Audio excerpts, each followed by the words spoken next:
Mo kí gbogbo ọmọ Yorùbá jákèjádò àgbáláyé.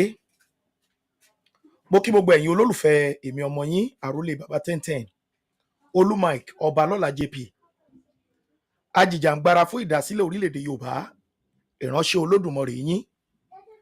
Mo kí yín o, ẹ̀yin ọmọ aládé. Ẹ̀yin èèyàn mi, ẹ má bínú pé ó pẹ́ mi díẹ̀. Ó ti yẹ kí n ti ṣe àfihàn fídíò yìí láti bí wákàtí bíi méje sẹ́yìn, àbí bí wákàtí bíi mẹ́rin márùn-ún, òkè bí wákàtí mẹ́ta ló ti yẹ kí n ti ṣe fídíò yìí fún gbogbo ọmọ Yorùbá láti rí nílé àti lókè òkun.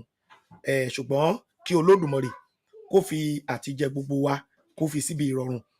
Kò tí ì pẹ́ tá a wọlé, ṣùgbọ́n a fẹ́ make sure wípé a ṣe àfihàn ẹ̀ náà ní orí ìkànnì wa yìí tó jẹ́ ti àrólé baba 1010 TV, ìkànnì yín, nípa ti àwọn Biafra bó ṣe ń lọ lọ́wọ́lọ́wọ́ lọ́wọ́ wọn fún declaration wọn. Ẹ̀yin èèyàn mi, wọ́n tún ṣe bẹ́ẹ̀, wọ́n tún fakọyọ lónìí, wọ́n tún jáde lónìí. Èní ni declaration section 2, àbí ká sọ pé day 2 fún declaration wọn.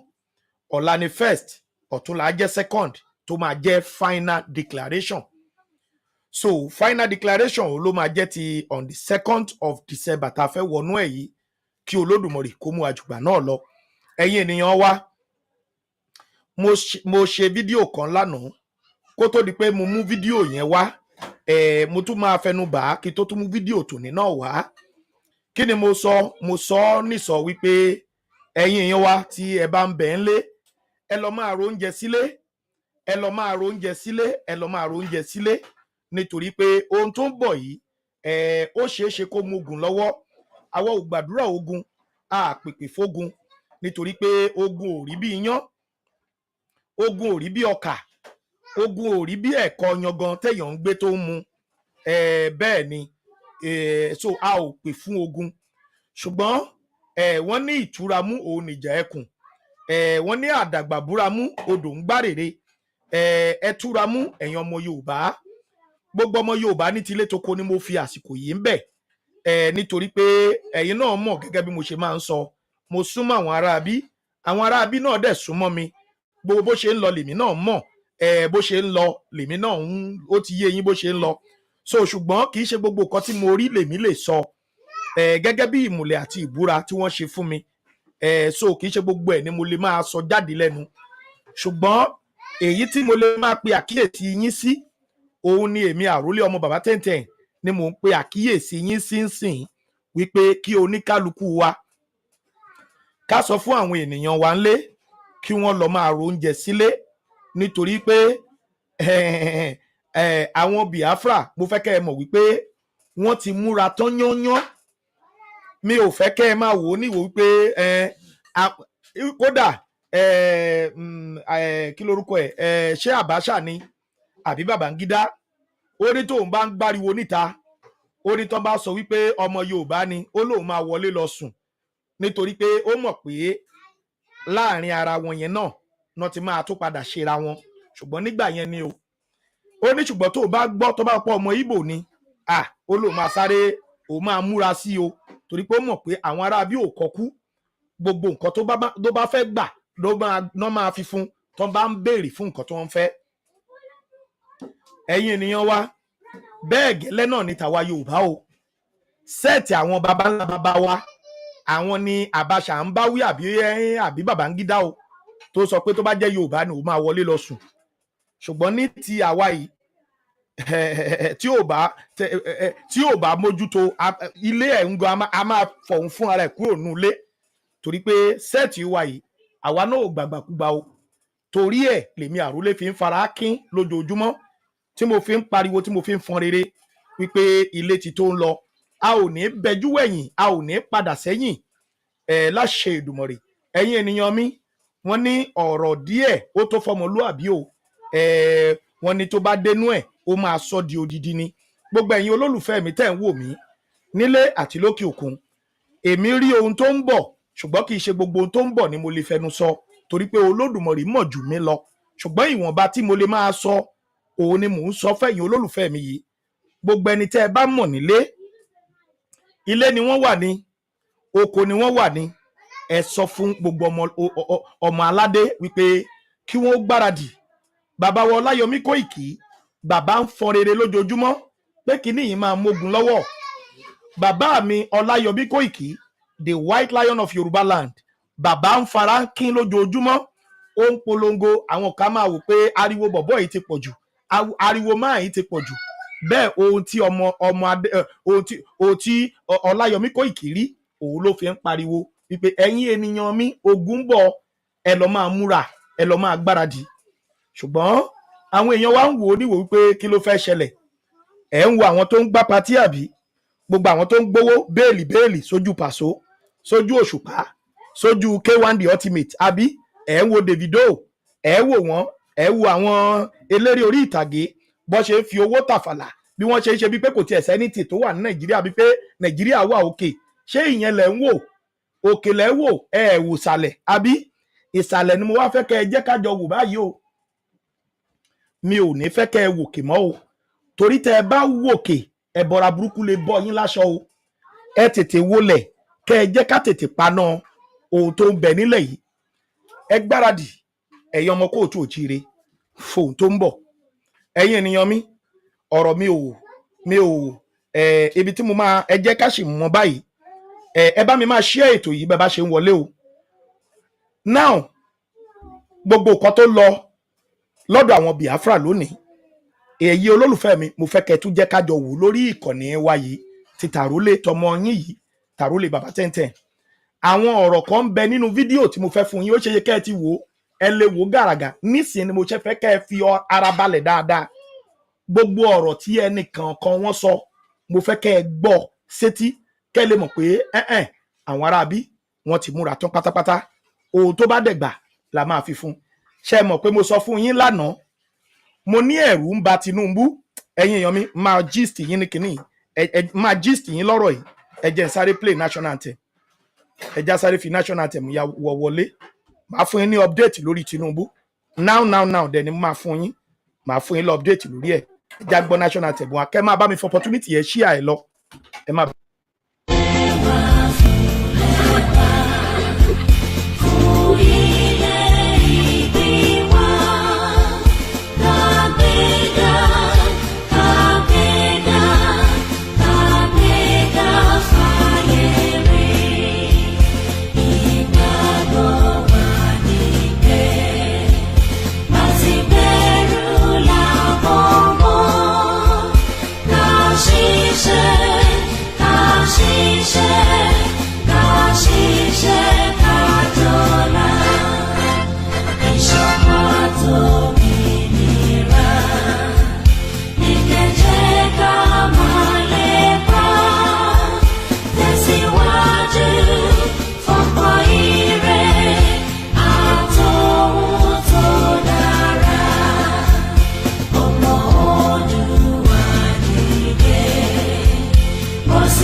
mo jẹ́ ẹ̀jẹ́ fún orílẹ̀-èdè mi ilẹ̀ Odùduwà tó ń ṣàn fún wàrà àti fún oyin, ilẹ̀ tó kún fún àwọn akọni ọgbọ́n, ètò àti òye.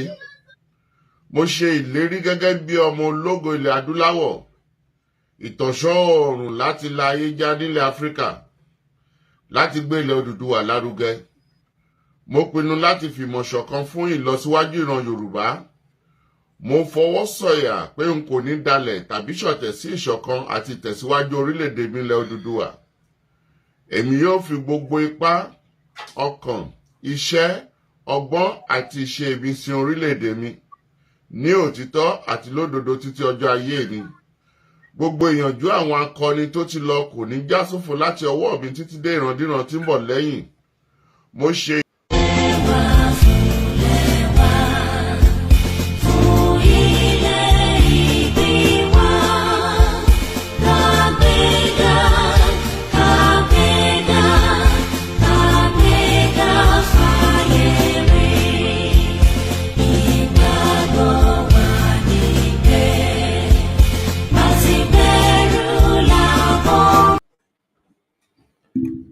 àṣẹ àṣẹ bàbá mi tẹ́ntẹ́ olúmọ̀ọ́k ọbalọ́lá jp túbọ̀ máa sùn láyà olùgbàlà rẹ títí ọjọ́ àjíǹde dúró tèmi ọmọ rẹ o gbogbo ẹni bá fi ikú lọ̀ mí kíkú máa pa wọ́n dúró ti gbogbo ilẹ̀ yorùbá gbogbo ẹni bá fi ikú lọ̀ àwa ọmọ yorùbá tòótọ́ kíkú máa pa wọ́n o. ẹ̀yin ènìyàn mi mo kí yín ẹ káàbọ̀ sórí ètò. mo sọ lórí ètò mi lánàá mo ní ìjọba Tinubu mo lẹ́rù tí ń bà á, mo ní Tinubu fún ara ẹ̀ mo ló ti confuse. bí mo ṣe ń bá yín sọ̀rọ̀ yìí ìbẹ̀rù bójó ó ti ń bá Tinubu. ṣé mọ̀ pé mo sọ lánàá wípé pẹ̀lú gbogbo nǹkan tó ń lọ lọ́wọ́lọ́wọ́ báyìí bí àwọn Biafra ṣe ń pariwo pé àwọn fẹ́ ṣe kíni o, àwọn fẹ́ pull out kúrò nù Nàìjíríà, táwa Yorùbá náà táwa náà ti rẹ̀rọ lẹ̀, tá a ti gẹ̀gò lẹ̀, táwa náà ti rẹ̀rọ pé ó dà kò sí wàhálà tó bá rí bẹ́ẹ̀ àwa náà ti ṣetán ọ̀nà tó lódùmarè máa gbégbà ó yí Ọlọ́run ọba bó ṣe ń to nǹkan ẹ̀. ẹ̀yin ènìyàn mi ńgbà tí mo máa gbọ́ láàárọ̀ yìí, tí mo máa gbọ́ news láàárọ̀ yìí, mo gbọ́ wípé àwọn ọmọ IPOB, àwọn ọmọ IPOP, àwọn Biafra ṣá, ó ti yé yín now, tí wọ́n ti mú, tí wọ́n ti kó kìtì ẹ̀ṣẹ̀ èèyàn kan, tí wọ́n ti kó wọn láti 2023 nígbà tí wọ́n ṣe rally, mo gbọ́ pé ìjọba Tinubu ti rìlíìsì gbogbo wọn pé kán máa lọ lé, pé àwọn ò rí ẹ̀sùn kankan, pé wọn ò rí ẹ̀sùn kankan kà sí wọn lẹ́sẹ̀. ṣe rí i pé ṣé ká pè ní confusion àbí ká sọ wípé Olódùmarè ó ti ṣetán lórílẹ̀‐èdè Nàìjíríà tó fẹ́ bíwó láti 2023 tí wọ́n ti kó wọn. wọ́n ṣe first declaration lánàá, Tinubu fún ara ẹ̀ rí, ṣùgbọ́n láàárọ̀ òde yìí over bá 130, torí èdè Yorùbá ni àbúrò ni brother mi yẹn fi kà á, over bí 130 people èèyàn tó jẹ́ ọmọ IPOB tó jẹ́ ọmọ IPOB, over 130 ènìyàn ni wọ́n nú, àbí 160 gan ni wọ́n ní kán máa lọ lé wọn láyọ̀ àti àlàáfíà láàárọ̀ yìí. tẹ́ ẹ̀ bá tí gbọ́ ìròyìn yẹn ẹ lọ sí orí àrólé bàbá 1010 TV2 níbi tí brọ́dà wa yẹn ti ń ka ìròyìn, ẹ lọ ọbẹ̀ ẹ gbọ́ latest yẹn ń bẹ̀. ṣé ká sọ pé confusion ni fún bàbá Bọ́lá Ahmed Tinubu ni, àbí ká sọ wípé bàbá náà fún ara ẹ ti mọ̀ wípé igi Nàìjíríà fẹ́ wó? ẹ̀yin ènìyàn mi ibẹ̀ yẹn kọ́ ni mò ń lọ o, ṣùgbọ́n mo kàn ń fún yín ní update, mò ń jẹ́ kẹ́ ẹ mọ̀ wípé ìrìn àjò èmi àti yín yìí Olódùmarè ti bá wa dá májẹ̀mú pé ojú òní ti wà, pé a ní gbèrè ìtìjú. gbogbo ẹ̀yin tẹ́ ẹ̀ náwó, wọ́n ní ẹ̀ ní náwó ànánù, Olódùmarè ló sọ bẹ́ẹ̀ o. gbogbo àwa tá à ń jà lọ́sàn-án lóru ó láàní kú sọ́nà bí èéfín, ó ní gbogbo wa ní ilẹ̀ Yorùbá náà ṣe jọ máa ṣojú rẹ̀. ẹ̀yin ènìyàn mi bẹ̀bẹ̀ ń ṣẹlẹ̀ o, bẹ̀bẹ̀ ń lọ, bẹ̀bẹ̀ ń ṣẹlẹ̀ lọ́wọ́lọ́wọ́. ìjọba Tinubu lọ́wọ́ bí mo ṣe ń bá yín sọ̀rọ̀ yìí, wọn ò tí ì mọ ọ̀nà tán fẹ́ gbé gbà, kò tí ì yé wọn. ṣé wọ́n fẹ́ dojú ìjà kọ wọ́n ni, kó tó máa pa wọ́n bó ṣe pa wọ́n nígbà náà lọ́hùn nígbà ogun ojúkú ni, àbí wọ́n máa fọwọ́ ẹ̀rọ̀ ṣe é?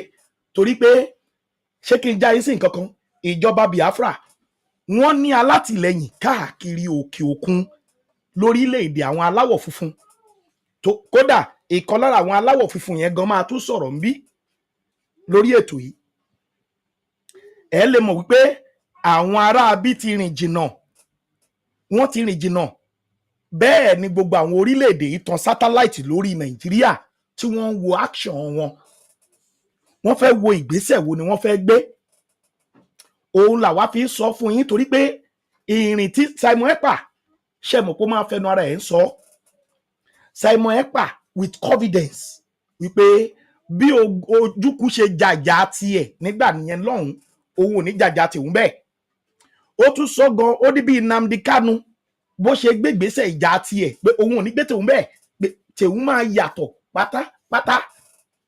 Gbogbo wa dẹ̀ fojú rí lóòótọ́, ó yàtọ̀ àbí ó yàtọ̀, ó yàtọ̀. So fúdí èyí àwọn gáìsì wọ́n ti parí iṣẹ́, wọ́n ń wo Tinubu wípé kí ló fẹ́ ṣe. Àwọn orílẹ̀-èdè tí mò ń sọ yìí ni o, ṣe pé nígbà náà lọ́wọ́ wọn ti bọ́dà oúnjẹ ò wọlé kíní kò ṣe gbogbo yẹn, ìyẹn ti di àfihẹ́yìn fegun fiṣọ. Wọ́n ti wo mistake wọn nígbà yẹn, wọ́n ti wá fi mistake yẹn correct ara wọn lọ́jọ́ tòní. Ó tiẹ̀ easy. Ṣé ìgbà tiwọn àwa Yorùbá a ṣe dúró ní dúró kíní àti ojúwo tí ìlà àti ìmọ̀ bó ṣe ń lọ, ṣùgbọ́n lóde òní sìn àwa náà ti rí ìrẹ́jẹ orílẹ̀-èdè Nàìjíríà, a ti rí ìfìyàjẹni orílẹ̀-èdè Nàìjíríà, a ti rí pé àwọn ọmọ wa ò lọ́jọ́ ọ̀la nínú orílẹ̀-èdè Nàìjíríà yìí kan náà. Ṣé ẹ mọ̀ pé a sọ fún yín, a dẹ̀ máa ń pariwo ẹ̀ lójoojúmọ́ wípé àwọn olóṣèlú yìí wọ́n fẹ́ lò wá kán lo àwọn ọmọ wa kí àwọn ọmọ wọn kó tún lo àrọ́mọdọ́mọ wa. Ṣé ẹ mọ̀ pé ọ̀rọ̀ yẹn ó ti bẹ̀rẹ̀ báyìí? Ṣé ẹ mọ̀ pé wọ́n ti ń gbé Ṣèyí ọmọ Tinubu for 2027 pé is governor, àbí ṣé ẹ tí ì gbọ́ ni? Ṣèyí Tinubu bẹ́ẹ̀ bí Nàìjíríà ò bá wó, mo kàn ń sọ ni o, gbogbo ẹ̀yin tẹ́ ẹ pariwo a lè gbà, a lè ṣe kíní kan, a lè ṣe kíní kan, mo kàn ń yín mú fún everybody yín ni. Ẹ̀yin tó yẹ pé ẹ lè protest bó ṣe ń pa yín, tó yẹ pé oúnjẹ nìkan lẹ jáde láti protest fún, ṣé ẹ̀yin yẹn lẹ fẹ́ rójú ráyè protest fún ọmọ Tinubu pé kó má wọlé? So mo kàn ń jẹ́ kó yé yín ni, tá a bá gba tèmi àti yín ò bá jọjọ gba Nàìjíríà báyìí, ọmọ yín á ṣẹrú lábẹ́ ọmọ Tinubu. Ṣé Tinubu ti fẹ́ kúrò ńbẹ̀ báyìí àbí? Tó bá ti ń kúrò ńbẹ̀ á fi Ṣèyí síbẹ̀, tí Ṣèyí bá ti di gọ́vnà, tó bá ti kúrò ń gọ́vnà á tọ́ sókè kẹ̀rẹ̀kẹ̀rẹ̀, á tọ́ sókè. Òun náà tó bá tó yá ní sẹ́ẹ̀tì àwọn ọmọ tiwa, àwa yà ó ṣe káwa yìí ti dàgbà ńgbà yẹn, a tún máa fẹ́ ṣe kí ni o, a fẹ́ di ààrẹ orílẹ̀-èdè Nàìjíríà. Èyí tí bàbá ẹ̀ bá dẹ̀ ṣòlò náà máa ṣe, báyọ̀ ọmọ bíi tiẹ̀ méjì ló máa fẹ́ láti ẹ̀ mú mi gan lọ jẹ gọ́vnà lọ́ṣun state, lọ fi kọ́ jẹ gọ́vnà nìbàdàn, torí pé kí ni àwọn ni wọ́n fẹ́ kó kinní yìí lọ́wọ́. Wọn ò fẹ́ rí ẹ ń bẹ̀, o ní PhD ẹ, wọn ò fẹ́ bá ẹ mọ̀ lọ́ fi gọ̀kadà àbí kó máa fi nu bàtà lẹ́yìn wọn. So kó bá lè mọ ìjà tó yẹ kó o tètè dìde sìn, kéèmí àti ẹ kájọjà kó tó bọ́ sórí fún wa. Tá a bá ṣọ́ra, ọmọ Tinubu á lo gbogbo wa, á lo àwọn ọmọ wa mọ́gbà. Tèmi àti ẹ tá a bá jọ dìde ń sìn, kájọ fi ọwọ́ sowọ́pọ̀, kájọ pariwo pé Yorùbá nation la fẹ́, kó délẹ̀ kó jáde kó jagun láti jàjàǹgbara fún ìran ọmọ rẹ tó ń bọ̀, kó lè kúrò lábẹ́ Ṣèyí Tinubu. Torí tá a bá gba Nàìjíríà, Ṣèyí Tinubu á di gómìnà, kò sí nǹkan tí bàbá ńlá bàbá anybody lè ṣe sí. Ṣèyí Tinubu á di gómìnà, tá a bá tún ṣọ́ra á tún di president mọ́ wa lọ́wọ́, ojú wa lójọ máa ṣe. Ariwo àwọn olóko ìjọba lọ́wọ́, ṣáwọn nìkan ni wọ́n ṣayé fún ni, ibi títì ẹ nìyẹn. Wọn ò bí ẹ dáa kó jáde síta, ṣùgbọ́n àwa tá a lè jáde síta, tá a gbójúgbóyà, tá a ń gbójú jáde yìí, táwọn kan dẹ̀ ń bẹ ilé tán ní kẹ́ máa bọ̀ yìí, àsìkò yìí ló yẹ kájọ dìde. Gbogbo àwọn ọmọ ẹ tó ní PhD káwọn náà lè ríṣẹ́ fi ṣe, kó lè ṣoríire lójú wọn, gbogbo owó tó ná lé wọn lórí kó má bàa kùnà. Ẹ̀yin ènìyàn mi, ọ̀rọ̀ díẹ̀ ni mo kàn ní kí n fún yín lórí gbogbo nǹkan, kẹ́ lè mọ ìdí tá a fi ń jà, ìdí tí ìwọ náà fi gbọ́dọ̀ support, òun là ń sọ fún yín. Ó ti yé? Àní tí bàbá bá kúrò ńbẹ̀, ó máa fọmọ ẹ̀ bẹ́ẹ̀, a máa ṣe, tá a bá ṣọ́ra aṣẹ́rú ọmọ. Ṣé mo pé ọmọ náà ti gbápo tí ìdìbò, ó máa di gọ́vnà. Ó ti yé? Ẹ̀yin ènìyàn mi, Olódùmarè á gbà wá o. Lémi àti ẹ, ilẹ̀ Yorùbá aṣojú ẹ̀mí wa lágbára Elédùmarè.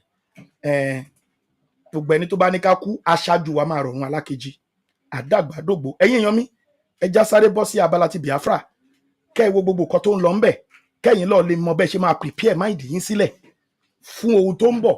Ogun ló bá dé ni kájà, settlement ló bá dé ni kó kájọ dúró, ṣùgbọ́n settlement lèmi bẹ̀bẹ̀ lọ́dọ̀ Ọlọ́run Elédùmarè wípé kó mú wá fún wa. Èmi ò pè fógun o, èmi Àrúyọ̀ ọmọ bàbá tẹ́ntẹ́n, torí mi ò fẹ́ fojú sunkún ọmọ Yorùbá kankan, torí ẹ̀ ni mo ṣe ń jà lójoojúmọ́. torí ẹ̀jẹ̀ ọmọ Yorùbá tó ń ta á lẹ̀ lójoojúmọ́ ni mo ṣe ń jà wípé kó dáwọ́ dúró, torí ebi tí ń pa àwọn ènìyàn mi ni mo ṣe ń jà lójoojúmọ́ kí ebi ó lè dáwọ́ dúró, kí gbogbo ìfìyàjẹni ó lè dáwọ́ dúró, òun ni mo ṣe ń jà lójoojúmọ́. So mi ò bẹ̀bẹ̀ ogun, settlement ni mo bẹ̀bẹ̀, ká jòkó sórí round table kán dẹ̀ settle ẹ̀ kó ní kálukú máa bá tiẹ̀ lọ. Ẹ̀yin èèyàn mi, ó yá.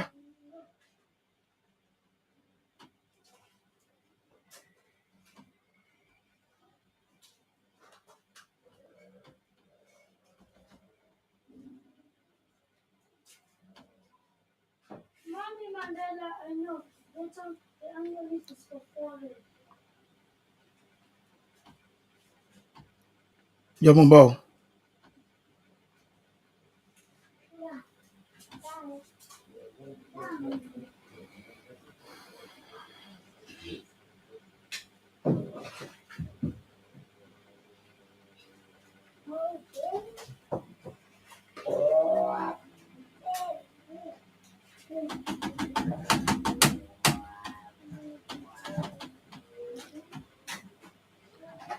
Ẹjọ́ mo ń bọ̀ o.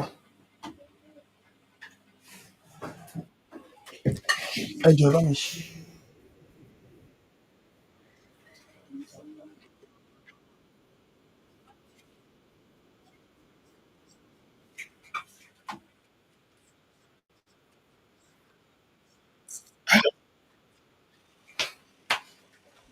Ṣí ibẹ̀ yẹn fún mi. Ẹ ṣeun.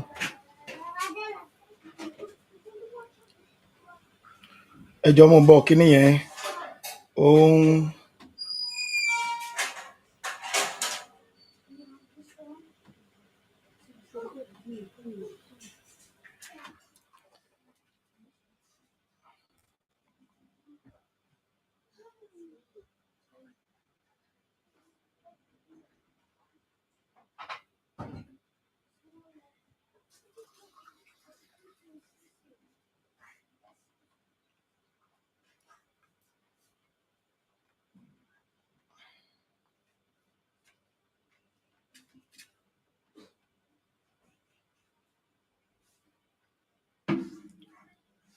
Mo ń bọ̀, mò ń ṣe lọ́wọ́ ni ẹ̀yin èèyàn mi.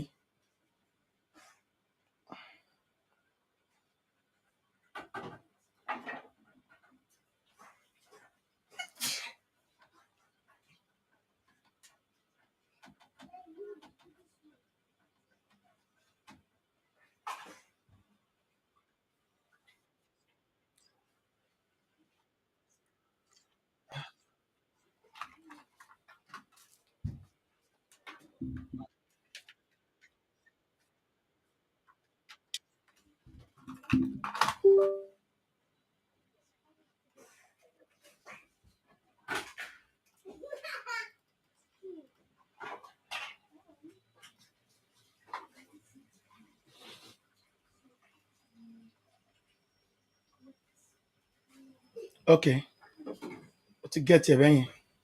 Ẹjọ́ ẹ̀yin èèyàn mi, ẹ ṣáà ṣe sùúrù fún mi. Ẹ ṣe sùúrù fún mi, ó jẹ́ gẹ́ẹ̀tì ẹ̀. Ok, ìyá ẹ máa rí nsìn, ẹ jẹ́ ká wọ, ẹ já wọnú yàrá tí a ti máa. Ìyá ok, ẹ já wo ibi tá a ti máa show ẹ̀. Ẹ ṣé mo dúpẹ́ o. Ṣé ẹ ti ń wò bó ṣe ń lọ?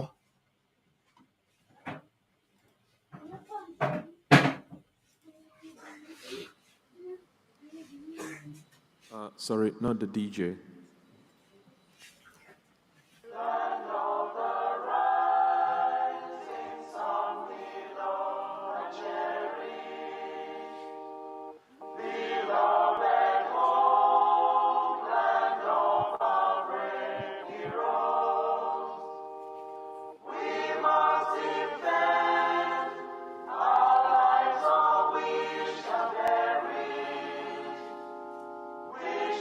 Protect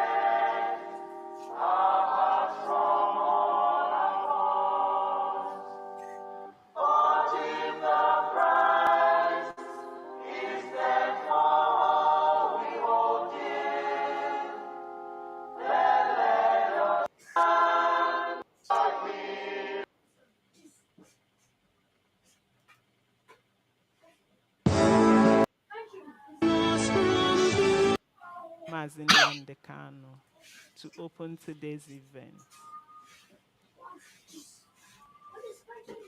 Elohim Adonai El Shaddai, the beginning and the end, the Alpha and the Omega, the Lord of all the hosts of heaven, the ancient of days, as they would say, the ancients of the ancients. Everything. So today we are confessing before the whole world our desperate need. We start, some announcements, please. Please, you can sit.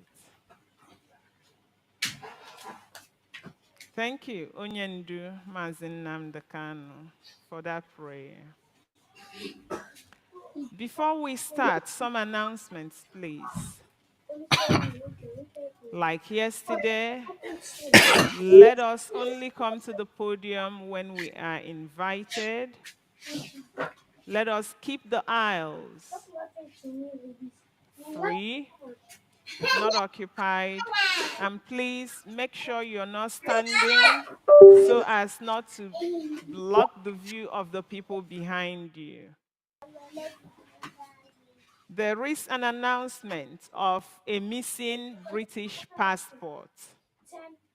If anyone has found a passport that belongs to Mrs. Ngozi Powell, please either come to me or give it to Mazuche right here. Mrs. Ngozi Powell, she's looking for her British passport. She said she arrived the venue yesterday with the passport, but misplaced it. Thank you. I'm better. Where are you? At this point, we call on the Director General of the Biafra Republic Government in Exile, Ministry of Foreign Affairs, to introduce the Eritrean president. Director General. Name is Honorable Dr. Joy Irobi.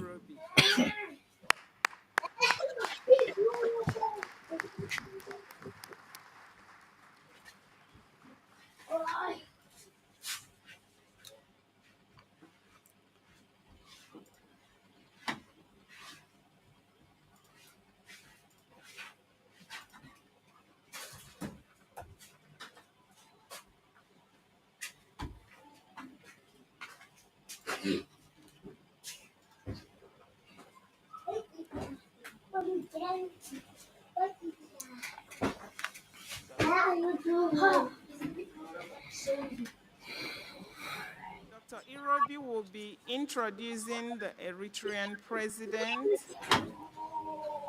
who will come on stage to talk to us about the relationship between Eritrea and the Biafra nation.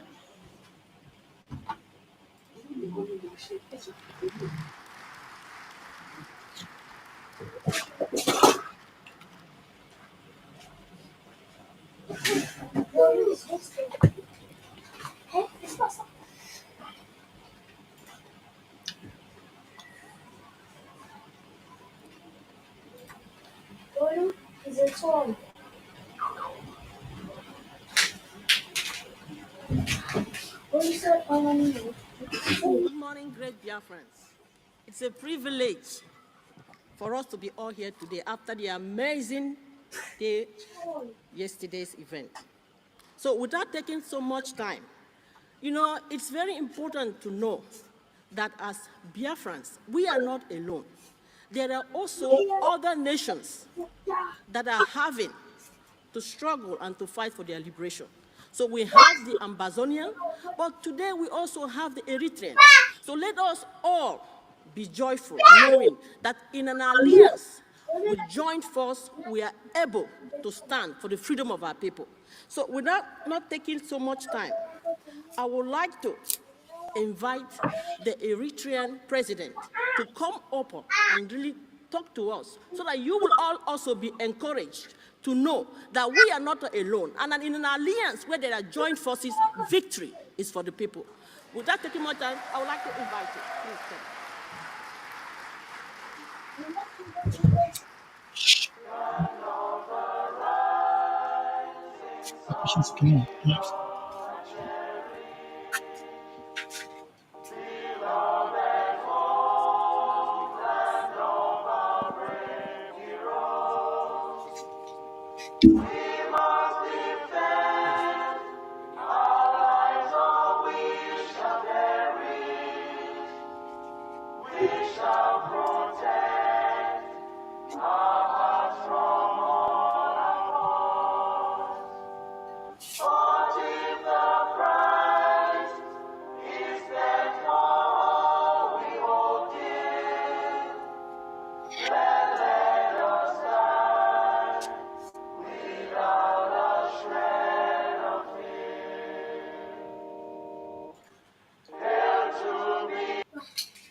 Proud to be here, not only as a guest, but as a partner, a supporter, representative, and president of the.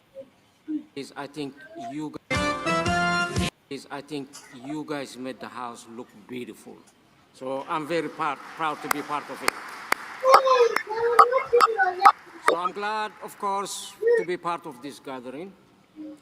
And this is for the announcement or declaration of the Republic of Biafran government in Lehi, Finland. But I'm also incredibly proud to be here, not only as a guest, but as a partner, a supporter, representative, and president of the Eritrean government in exile. I'm here to show solidarity, to support the Biafran movement for independence.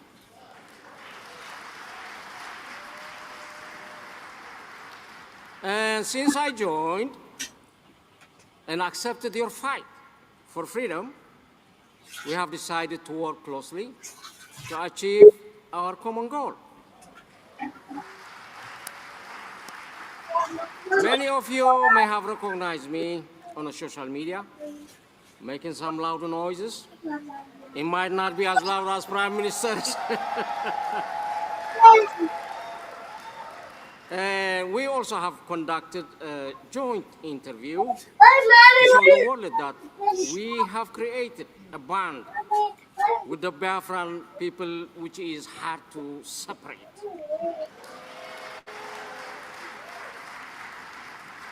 Well, it is funny today, the Prime Minister is supposed to be here to introduce me, but looking around, where could he be? He's everywhere. He's right here standing with me. He's right there with all of you. So you're all right to say welcome to Prime Minister.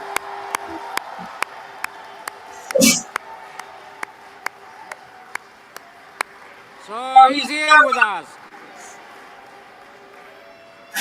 We are to tell the enemies, you cannot stop us from doing what we think we should do. We are not about dying. We are about multiplying. Of course, my name is Gabri Bahadurai, and I am the president of the Transitional Eritrean Government in Exile. I live in Atlanta, Georgia, and we have been in many publications alongside with the Biafran movement lately. Of course, we operate from the United States. We thought we'd get a lot of help as a base in the United States.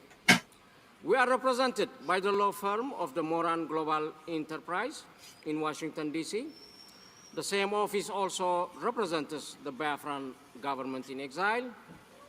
So we are very close partner to work on the common cause. So the Biafra people are fighting for their freedom, for their independence from the Nigerian government. And the Eritrean people looking at freedom for their people from a very authoritarian regime of Eritrea. So we have a common cause to fight alongside each other. We are doing a marvelous job in Washington, D.C., thanks to our respectful lobbying firm. And right here, I'd like to recognize, if you may stand, Ilias Gerasleos.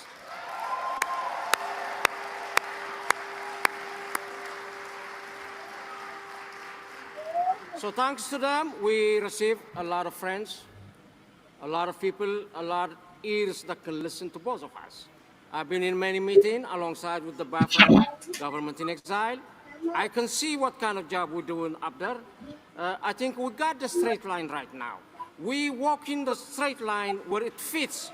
So we're doing a great job.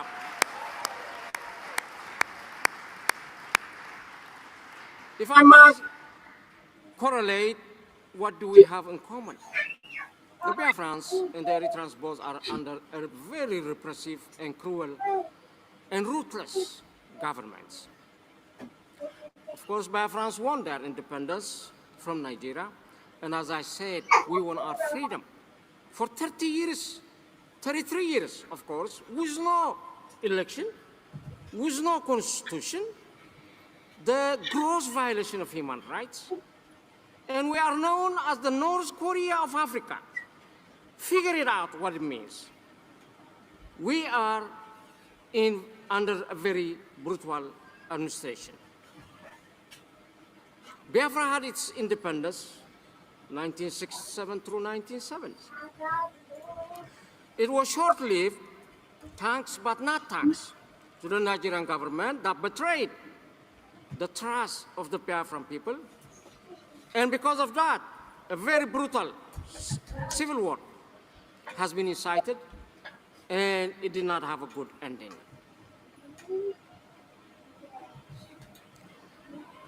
The Biafran people and the Eritrean people, Eritrea gained from Ethiopia after 31 years war, and many lives has been lost on both sides. At birth of our armed struggle, we were called all sorts of names, including we were terrorists. But we were not terrorists. We were freedom fighters. And at this juncture, I see similarities. That they're gonna name or tag a name on the freedom fighters of the Biafrans as terrorists. They are not terrorists.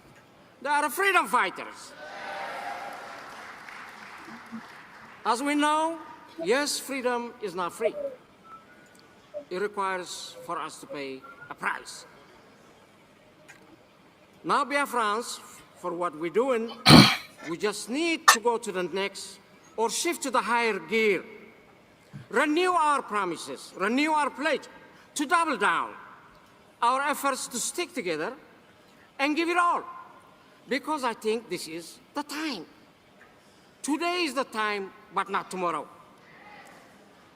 So we should be ready to pay any sacrifice that it demands. For the rest of the world, just to give you a hint or a background, why the Biafrans are looking for their independence. In 1960, Nigeria became independent from the United Kingdom, as with many nations of Africa. But the country's borders did not reflect earlier ethnic, cultural, religious, or political boundaries. Thus, the country's northern region, which has Muslims majority, primarily comprised of the indigenous Sokoto Caliphate territory, the southern population is predominantly Christian, and many consists of the territory of the indigenous Yoruba and the Igbo states in the western east. Following independence, Nigeria was demarcated primarily along ethnic lines, which are the Hausa, the Fulani, the Yoruba, and the Igbo majority in the east. In that time, of course, there was ethnic tensions which simmered in Nigeria during the discussion of the independence. And it led to several ethnic and religious riots. Biafra was partially recognized, actually was fully recognized in that 1967 and 1970. And we had some good friends. That was like Gabon, Haiti, Ivory Coast, Tanzania, and Zambia. These are officially recognized the Biafra nation.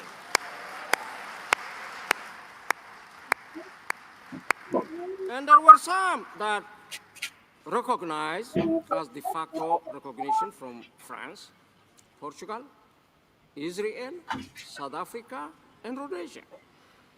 Therefore, we are still looking for those friends to show up. History repeats itself.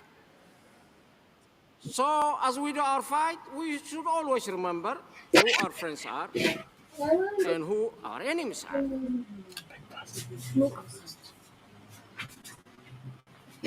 Despite it all, despite all these crimes by the Nigerian government, the Igbo nationalism, however, it became a solid political and social force after the Civil War. It has grown more militant, of course, starting in the 1990s, calling for the revival of Biafra. To get to your attention for some time, people thought the Biafran movement is dead. The Biafran movement is alive. The word that needs to be told to the world is what I'm saying. So because of the various forces that have emerged, but however right now, it is time for all the forces to join together for a common cause, focus on our fight to free the Biafran people against the main target, which is the Nigerian government. Biafra must unite in one front under umbrella of the Republic of Biafra government in exile and the leadership of Prime Minister Simon Ekpa.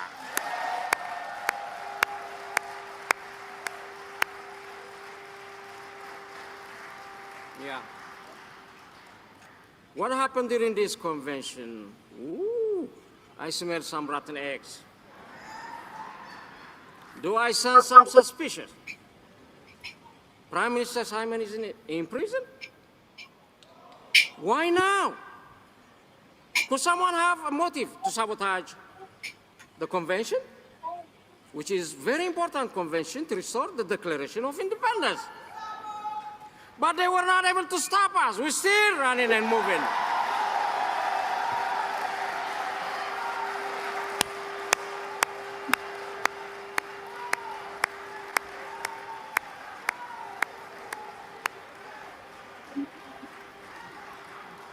Yes.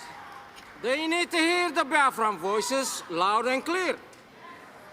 When you cut one of us, we're not dying. Instead, we are multiplying into hundreds, thousands, and even millions until we reach the destination, and the destination of freedom. This is a freedom fight not about if, but about when. Biafra deserves to be free. And it will be free no matter the cost it demands. The Biafrans have faced so many arrests, torture, disappearances, calculated repression, and even death by the Nigerian government. If that is the sacrifice is what is needed, Biafrans are ready to pay more life for the future free and democratic Republic of Biafra and for the freedom of their kids. In the journey for independence or freedom, of course, you will face many obstacles and challenges.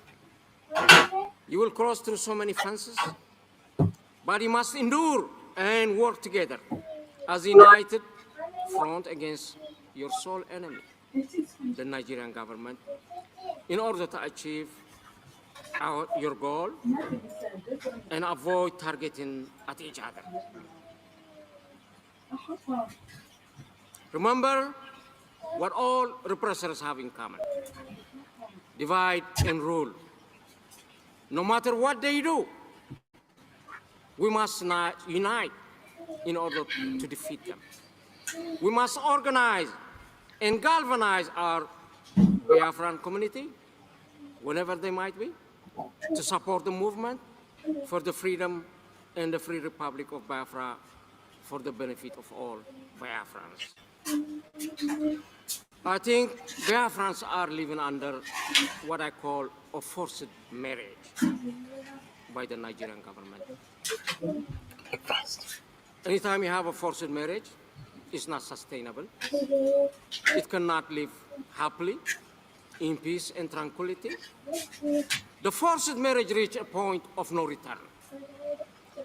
Biafra do not wish ill of the Nigerian people, but they are demanding a divorce today, not tomorrow. If possible, Biafrans desire for their independence at a minimum cost, for the sake of the Biafran people and for the sake of the Nigerian people. If it was able to achieve the freedom through peaceful negotiations, settlements, dialogue, mediation, in that case, Biafra is ready to engage, while realizing there is no such words as peace that exists in the vocabulary of the Nigerian government. So Biafrans are simply asking to be free in order to decide their future.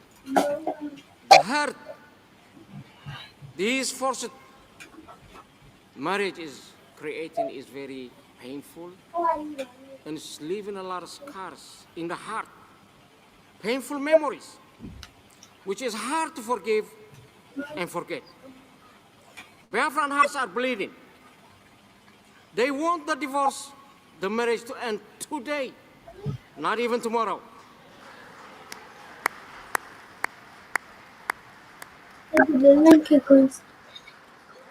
I could not conclude my presentation without explaining and giving you the good news why the Eritrean government is also here at your convention.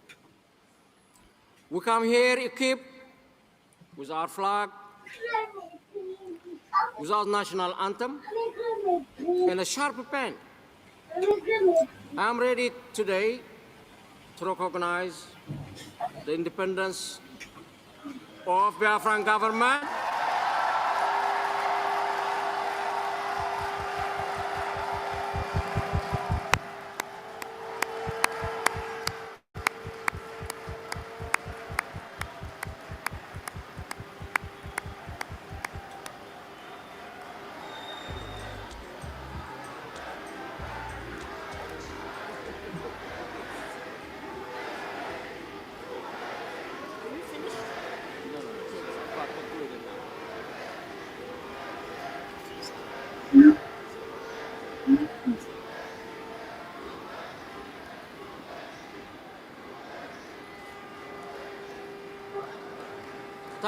Thank you, yeah. So when we sign that agreement we will be the first nation to recognize the Biafran movement.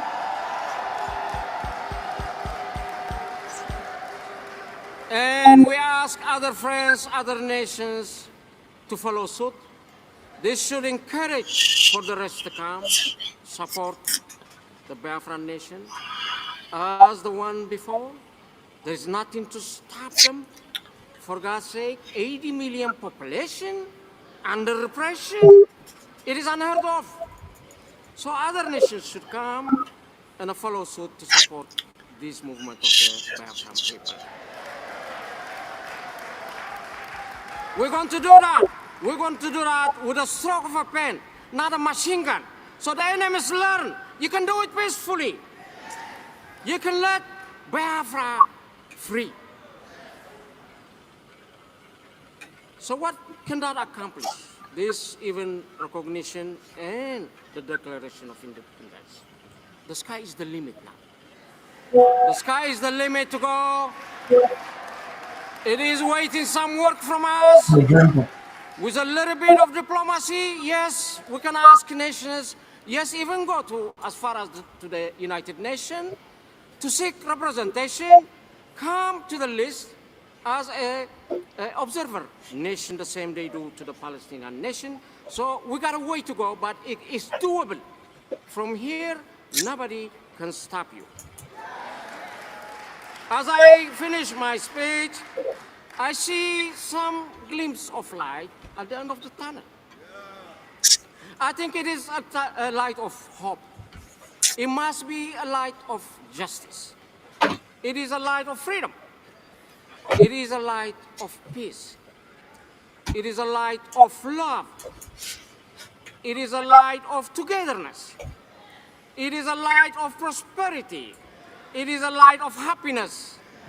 A light of Biafrans going home.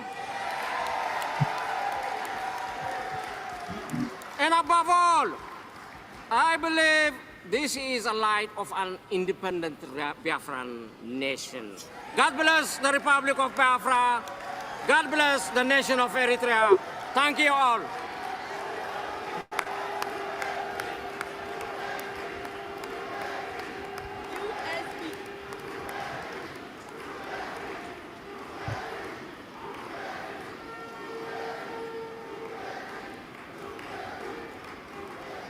Thank you.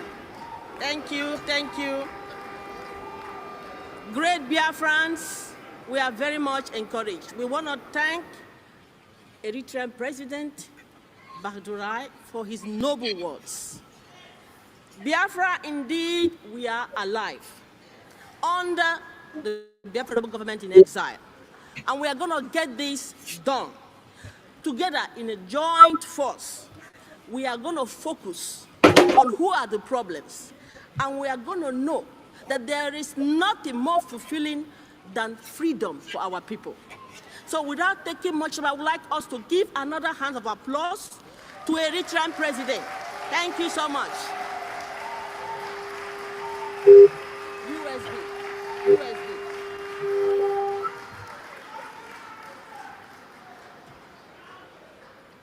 So now we are going to go on with the program, and I'm going to be inviting Professor Choma to come up, and we go to the next agenda.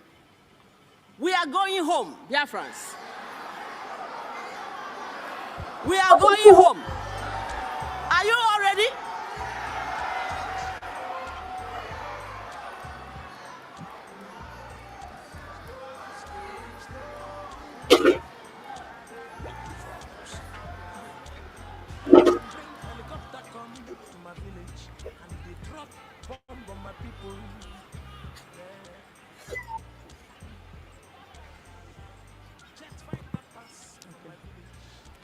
Yes, that's our Director General, Prof. Roby. Thank you, Professor Roby. And we thank the President of Eritrea, President Baduria. Thank you so much for being a friend of Biafra. Thank you. Great Biafrans, we know that we have a lot of dignitaries here. I know Biafrans at home and Biafrans here and every other place in the world are pumped because we have a lot of Biafra friends and well-wishers. And the next Biafra friend, our lobbyist, everyone knows him. In fact, we even call him our brother from another mother. So I call on our Minister of Finance, Minister Ogechukwu Nkere, to introduce our lobbyist Elias.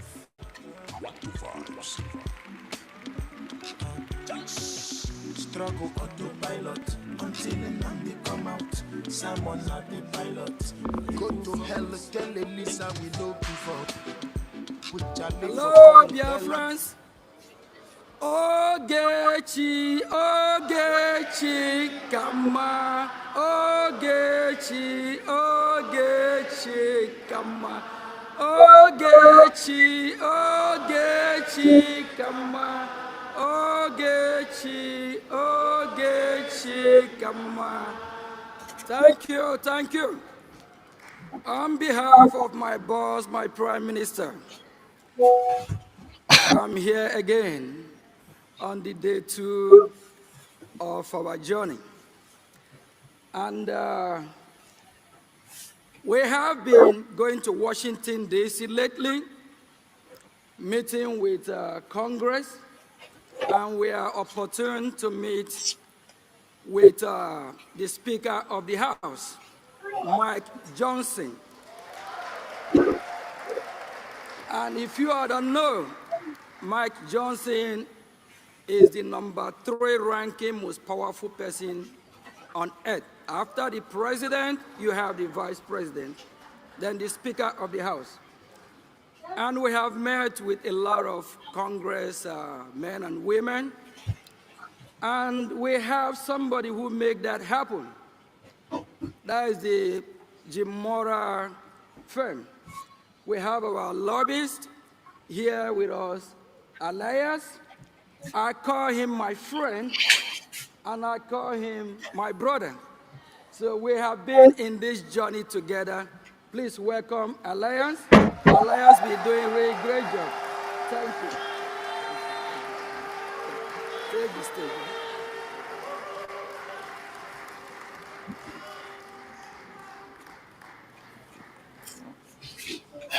Thank you for that very generous introduction from the Minister of Finance. Please give him a round of applause for his tireless dedication to the government, and I appreciate his tremendous support. I also want to provide thanks to the Supreme Leader, Mazi Nnamdi Kanu, to the Prime Minister, His Excellency Simon Ekpa, to the Chief of Staff, Dr. Urobuezi, and all of the honorable cabinet ministers we have here today, to all the dignitaries, and most importantly, to the people of Biafra. Thank you.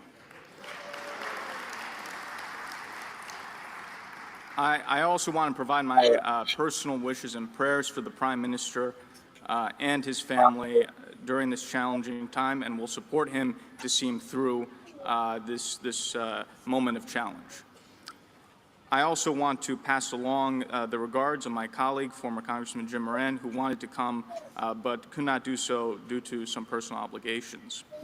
I just want to speak extemporaneously for a moment. I didn't write my speech, but I just want to make some comments about how I got involved in this wonderful movement, in the struggle, because I do think, looking back retroactively, I think there was a divine providence that brought me into this. So it was very interesting. I've known about Biafra for some years. I knew about the indigenous people of Biafra. The IPOB was not involved.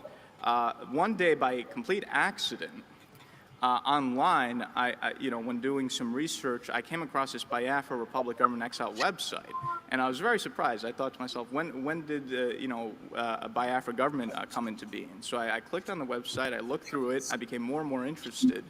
And then I came across a profile of Simon Ekpa, and I thought, who is this Prime Minister Ekpa? And yeah.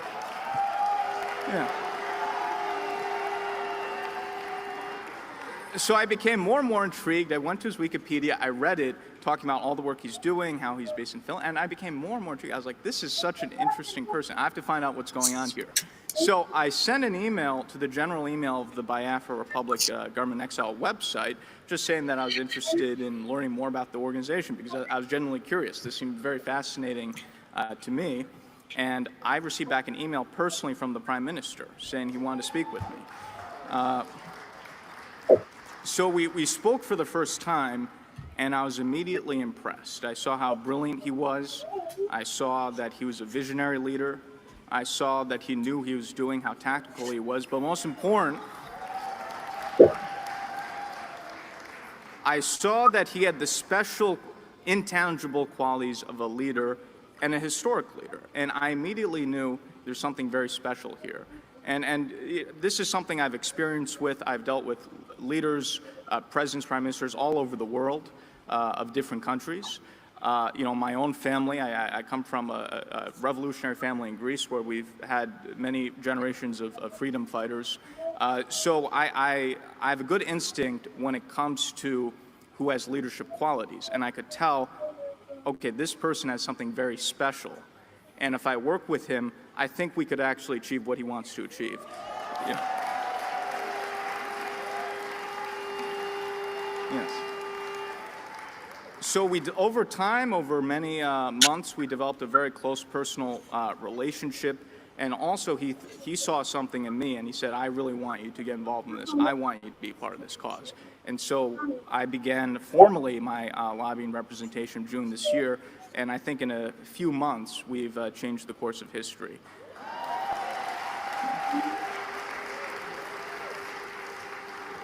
So I think there are larger forces at play, and I'm very glad that divine providence has brought me into this and will see us through this and to the goal that we want to achieve. And when I first started this journey, when I first was presented by the Prime Minister to the Biafran people, I said that I'll not only be a lobbyist, but a fellow freedom fighter for the independence of Biafra.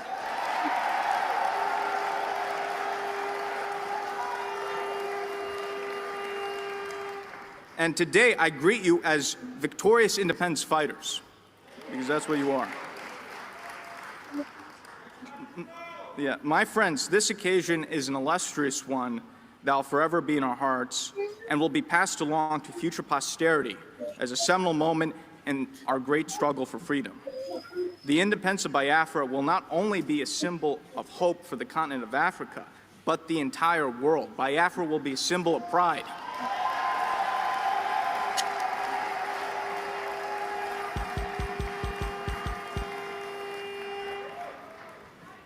In the 1960s, President John F. Kennedy and the United States government played an important role in supporting the decolonization of Africa and supporting various African independence leaders and African nationalist movements. President Kennedy understood that supporting the African people rather than the European colonists was not only the right thing to do and the moral thing to do, but in the interests of the United States, which at the time had been competing with the Soviet Union for influence in Africa and throughout the world. Similarly, in this new age of great power competition, the United States has an obligation to support the new African independence movements of the 21st century and put an end to the legacy of neocolonialism in Africa.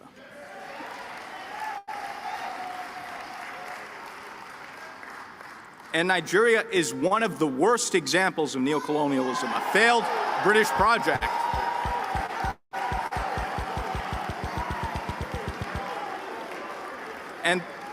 And the rise of Biafra will put an end to this nonsense in Africa.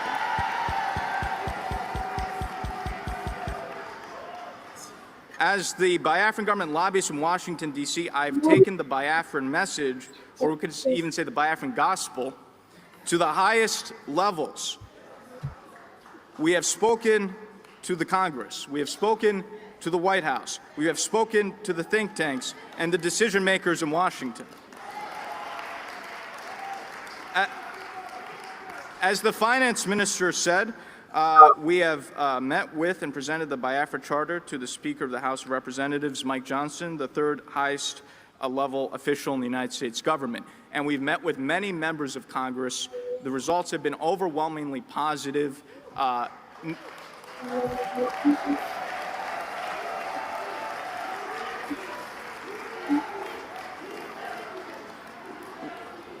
We have received overwhelming support. We've already received many commitments. Not a single member of Congress or U.S. official that I've met with have expressed any support for Nigeria. So we're on the right track, and we're in a very good position as we move into the future. At this convention, we will have speakers from the most prestigious think tanks in Washington, D.C., including the Cato Institute, the American Enterprise Institute, and In Defense of Christians.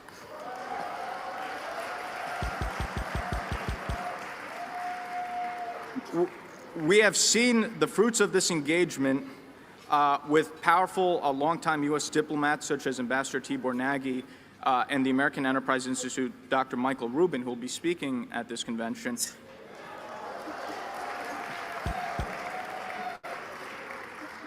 Highlighting the plight of the Prime Minister's detention, even critiquing Finland for what's happening, which is very significant. And in fact, there are articles in the news recently talking about the shock that people have about U.S. officials supporting the Prime Minister during the current detention. So this shows you the impact of what we're doing. In the next upcoming U.S. presidential administration, I believe there will be a number of independent African states or emerging African states which will be which will have their independence recognized.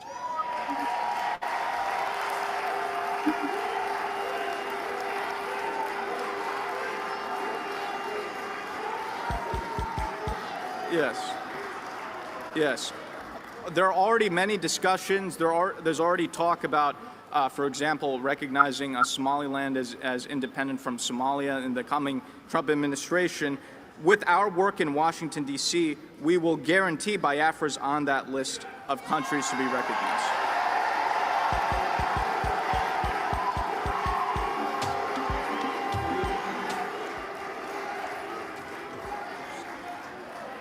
We will achieve U.S. recognition of Biafra. We're already very close. We're not far away. And once we have that recognition, it will be very easy to get UN recognition, other recognition, as I've said before, where the U.S. leads, others follow. So we will get that.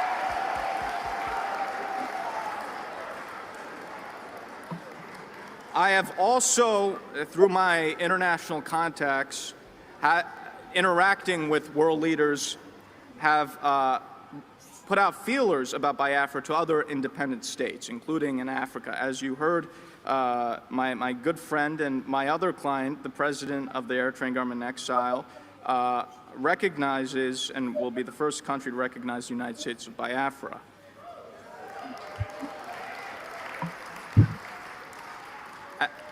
As President Badarai noted, while Eritrea gained independence from Ethiopia in 1991, the people of Eritrea have been under a brutal dictatorship since that time and have not had their freedom.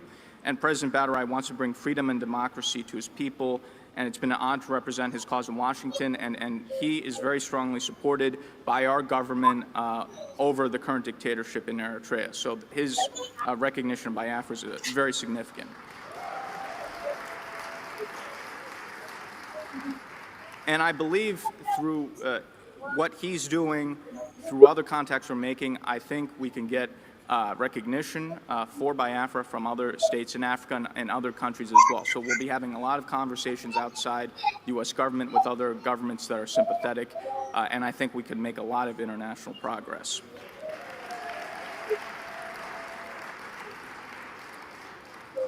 Biafra's struggle for independence is a sublime one, in which the lands of its indigenous people can finally take control of their own destiny.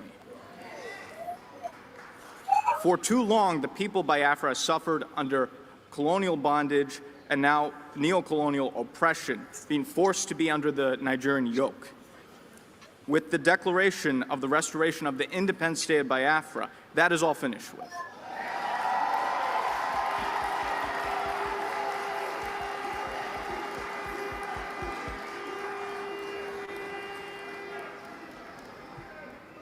Let us strive to create a new nation which will serve its people and be an example to the world. My fellow Biafrans, my fellow freedom fighters,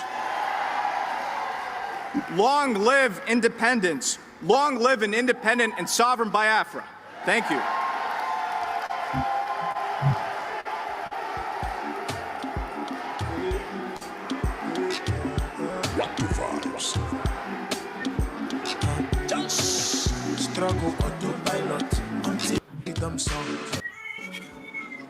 Thank you, DJ. Thank you, DJ. Thank you, DJ.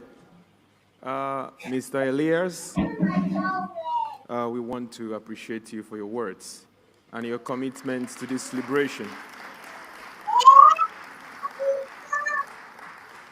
Like you rightly said, where United States go, others follow, and we are looking forward to that. Thank you very much, Elias.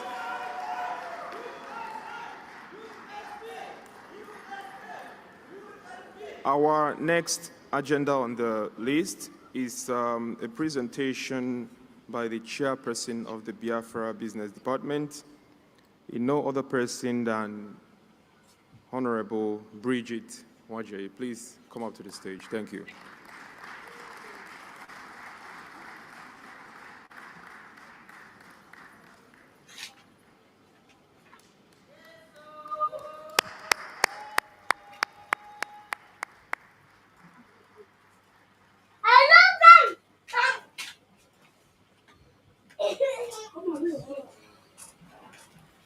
All hail Biafra.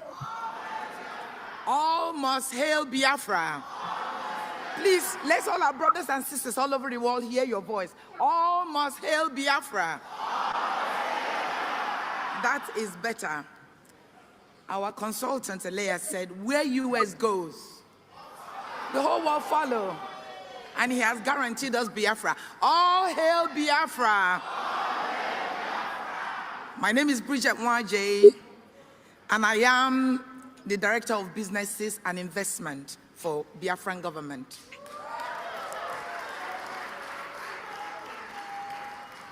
And I am here as the chair of the business team. And so I'd like to welcome all of you, every one of you that is here. You have made history, all of you. You have made history for your family, all of you. You have made history for your village, all of you. You have made history for our homeland, all of you. Even those that are in the bush protecting us from going there, you have made history for them. It is you that matters. Without you here, there is no declaration. So open your mouth and say, all hail Biafra. All must hail Biafra. What our grandfathers couldn't do, what our grandmothers couldn't do, what our ancestors couldn't do, we have done it today. Where US goes. Excellent. I would like to offer my greetings to our leader, Right Honorable Mazen Nnamdi Kanu, who started all of this. He laid the foundation. So wherever he is, we salute him and we bless him and we tell him that he will come out, because now we've got Biafra. I would also like to extend my greeting to the Right Honorable Simon Ekpa. He's actually watching us. He's actually watching us. He's actually monitoring us. He's actually encouraging us. He wants all of you to be strong. He wants all of you to be comforted. He wants you to continue to do what you do. Do not relent. Do not relent at all. God bless every one of you. Thank you so much. I bless all of you. And because I've come here on behalf of the business team, there are some business team that are within the audience. Can I please ask you, with all due respect, to stand up so that they can acknowledge you? You've done so much work. Every business team member that's here, some have not managed to come. There's Honorable Bernie, there's Honorable Famadina, there's Honorable Ngozi, and I can't see who's at the back. And there's Honorable Reverend Ebenezer. Thank you so much. Thank you so much. All right. So within the business team, we have a lot of projects. And today, I've only brought 2 of the projects to you. We are not criminals. We are funding our project. We are doing our own stuff. We know where we want to go. And so do not relent. The fact that we've now got Biafra, there's a lot more work to do. There's a lot more work to do. Bible said that weeping endure for a night, but joy cometh in the morning. Our joy has come, Biafrans. So do not relent, please. This is the time to do a lot of work. And hence, I've come to present some of the stuff we have. Some of you may have seen this presentation before, but now we're putting this to every Biafran worldwide. Yes. There are people who don't want to join. There are people who were doubting, but now this is the time. So the first thing we want to present so much inside is the Paradise Home, the Biafran Paradise Home. I can see that. Okay.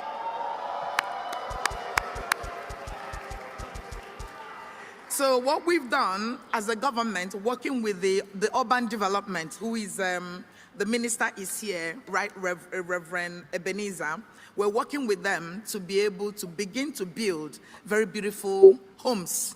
And before any home can be built, there's a lot of work that the urban team have put together. You're talking about the erosions we have at the moment. There's going to be electrification. There's going to be quite a lot of rules and standards. So you can't just come into the new Biafra and begin to build. There will be a standard. There will be a code given to you to make sure that the building does not collapse, to make sure that there's enough electricity. Everything you see in the Western world, we want to do more in the land of Biafra.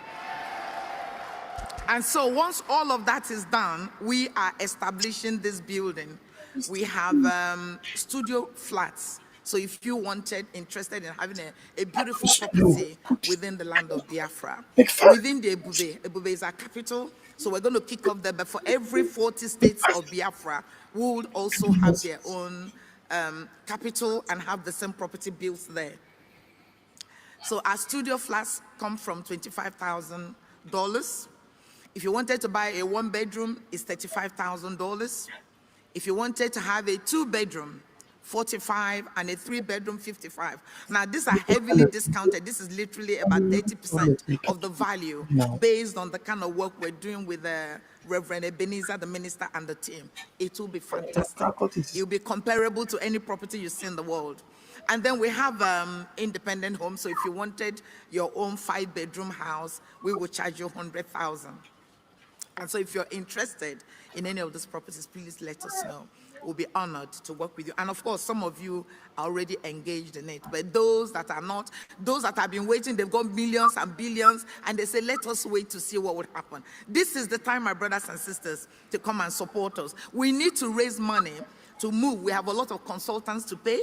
We have so many people, so much expenses now. So this is the right time, please, to key into what we're doing within Biafra. Now, if you want to immortalize your family name, you can invest in a street. The street is $15,000, and that street will remain there forever and ever. If you wanted to buy a lane, please invest. If you wanted to buy a crescent, all the prices are there, and I'm sure you can all see it. If you wanted an avenue, if you wanted a boulevard, that will cost you $100,000. Now, there are other buildings like the hospitals and the stadium. Some of those, we probably sell them maybe in the near future, and some will also be given to our heroes and those that have done a lot to make today possible.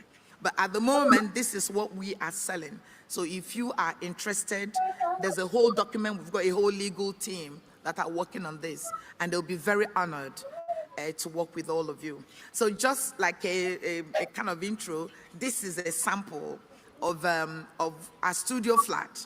So that's how it's going to look. We're not going to give you the bed though, but all the... So don't come and say, where is my bed? Where is my pillow? Where is this? You need to do that bed, but the ambientness of it will be comparable to some of the best hotels you've seen today. So that's an example of our 1-bedroom. That's the studio we're selling for $25,000. And then we've got our 1-bed. We've got our 1-bed in a complex, really, really beautiful, well-serviced property. And that's going for $35,000. And then we've got our 2 bedrooms and our 3 bedrooms. And we've got the box homes for $100K. So again, if you're interested, do contact us so we can have the conversation. So what we've got, what you can see here is, again, is the map of the area. So within that will be sections for businesses, sections for leisure, and section for homes. So it's all being sectioned out, again, by the urban development. There's an extensive amount of work being done. And of course, our PM is part of this group. He oversees everything we do, and we work well with him. So everything I'm saying today, we've discussed it extensively, and it's been approved by our PM. So that is the property. Please, Biafrans, both those that are here and abroad, wherever you're listening to, this is the right time to key in, because where US goes, the whole world will follow. Come and be part of it. Please come and be part of it. We need the money to pay our consultants. We need a lot more consultants. What our shouting and our talking and our everything we do cannot do, our money will do it for us. It is the money that will knock on bigger doors. It is the money that will go to all over the world and get us what we want. It is your money that will go to the four corners of the universe and make them to like us. That very cornerstone which the builder have rejected. This is it. This is it. We are the Biafrans. This is it. So we need to celebrate. We need to celebrate. God bless all of you. So now, can I have, he's talking. Excuse me. Yeah, can I have the other bit, please? Yeah, please come. Thank you so much. Excellent. All right, so as I said, I brought 2 items today for this meeting. So we've talked about the properties, and if you are interested, do talk to us later. Now, the next item we're selling, or we're getting you all to participate, again, all of you here and those abroad, those that are not here, those that are listening, is what we call the special IOU loan. IOU loan is given by the Bank of Biafra. So Bank of Biafra is inviting you, those that are here and abroad, to come and give a loan to the bank, to enable us to pay wonderful consultants, to enable us to do what we need to do, to lobby many people to get Biafra. This is where the job begins. We have now climbed to the top of the hill, and we need to now come down. We need your money, we need your support. Everything you have done from the beginning to this day, we want you to continue. I want you to continue in your groups, those that are giving regularly, through donation, whichever way you supported Biafra. Please continue, do not give up. We do need the money to be able to do what we need to do. So the Bank of Biafra is inviting you to participate in a special IOU loan. Now, I'm taking my time so that all of you can see the website. That is our website. So you go into Biafra Government in Exile, and then you select IOU. That's where the information lies. So I'm going to very briefly go through that. So when you arrive on this page, there is a helpline, and that helpline is answered within the 4 corners. So actually, sorry, I forgot to introduce somebody. Is Honorable Kelo here? Honorable Kelo, are you here? Yes. Oh, I didn't see you. Please give him a round of applause. He is absolutely behind this IOU, and we work together on it. Welcome, please. Welcome, Honorable Kelo. And so this telephone number is answered within 24-hour zone. So anytime you wake up in the morning, no matter wherever you are, and you want to participate, if you ring that number, somebody somewhere will answer your call and talk to you about IOU. Alternatively, if you prefer, you can send us an email, businessteam@biafranrepublicgovernment.org. Please note all of this so that you can get in touch. And I hear you ask, what is IOU loan? We've given you all the information. So the special IOU allows people, you, your friends, to lend money to the Biafran government. Biafran government guarantees full repayment of the loan lent to us, plus 100% interest. And there's also a very special gift for those that participated in this. The government will repay you when it's fully established in the homeland, and until then, partial or withdrawal is not allowed. We will reward you. We will keep your information very confidential. As I've said, there'll be additional reward. Once it's been processed, a certificate will be issued to you by the business team, and some of you already would have received your certificates. Now, there are multiple categories of the loan. So if we start from the lowest, the minimum entry into this loan to the Bank of Biafra is $1,000 or 1,000 ejema. So if you invest between $1,000 and $5,000, you get a bronze certificate. If you invested between $6,000 and $10,000, you will receive a silver certificate. If you invest between $11,000 to $25,000, you will get a gold certificate. And I'm very proud to say that is the level many Biafrans aim to be. So please clap for everybody that participated, please. Absolutely wonderful. We are really, really honored, very, very honored and privileged. And then if you invested between 26,000 and 50, that is the platinum certificate. And diamond is 51,000 to 100,000, and then we have Californium, which is over 100,000. And I'm also say there are Biafrans who are also at that level. Please give them a clap offering. That is fantastic. This is what we do. This is what we do. God bless everybody that have participated, and I hope others after this declaration will participate. Now, the next level is, so those are the categories. And then what are the creditor requirements? When Famadina and Honorable Kelo, Honorable Famadina, Honorable Kelo brought this idea to the business team, we wanted to sell it as a bond. But then as you all know, bond has so much issues around it. And that's why we've called this a special IOU loan. So it's very different from bond. And therefore we've restricted it to Biafrans, and either by birth or by marriage. We've also restricted it to the friends and supporters of Biafra. The creditor must be at least 18 years of age, and yes, you are allowed to purchase multiple IOUs. When does it mature? The loan matures. All IOUs will mature when freedom is restored and Biafran government is fully established in the homeland. And until then, partial or full withdrawal is not permitted. So when you go online, all those information are there for you. And then we've given you the step 1 and step 2 and step 3 and step 4. All those things are the things I've already just covered. And then once all of that is done, that is a very simple form. Your details, who is your next of kin, are you a Biafran, your address, all your details are there on the form. And then if you have more than one next of kin, you need to complete that information. And again, the helpline is there if you prefer for somebody to support you, please give us a call. And again, we've repeated the categories to enable you to understand. And then you'll ask you, how much do you want to give? And when you click that, it gives you the whole category, of how much you choose to give. And then you choose your method of payment. Are you paying by a card, PayPal, wire? All the payments are there. Are you paying by third party?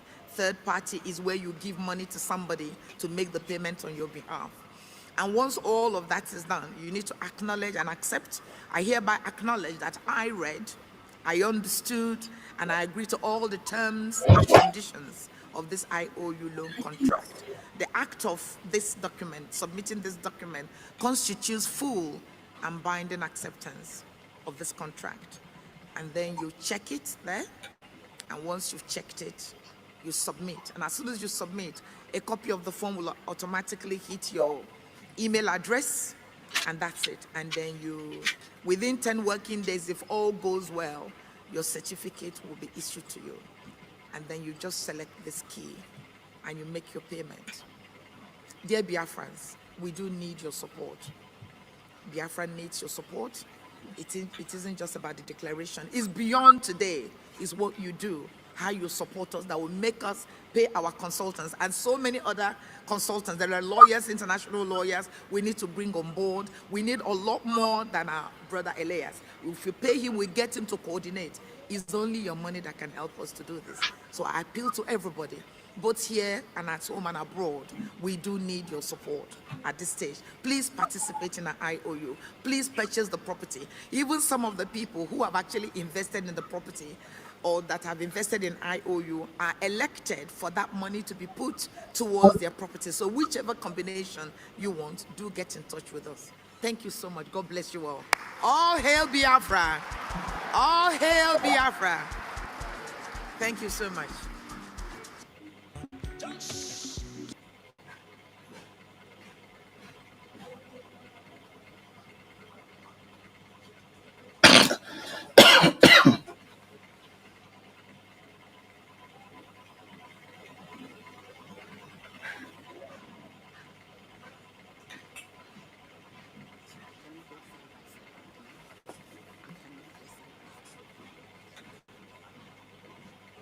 something that has come over me.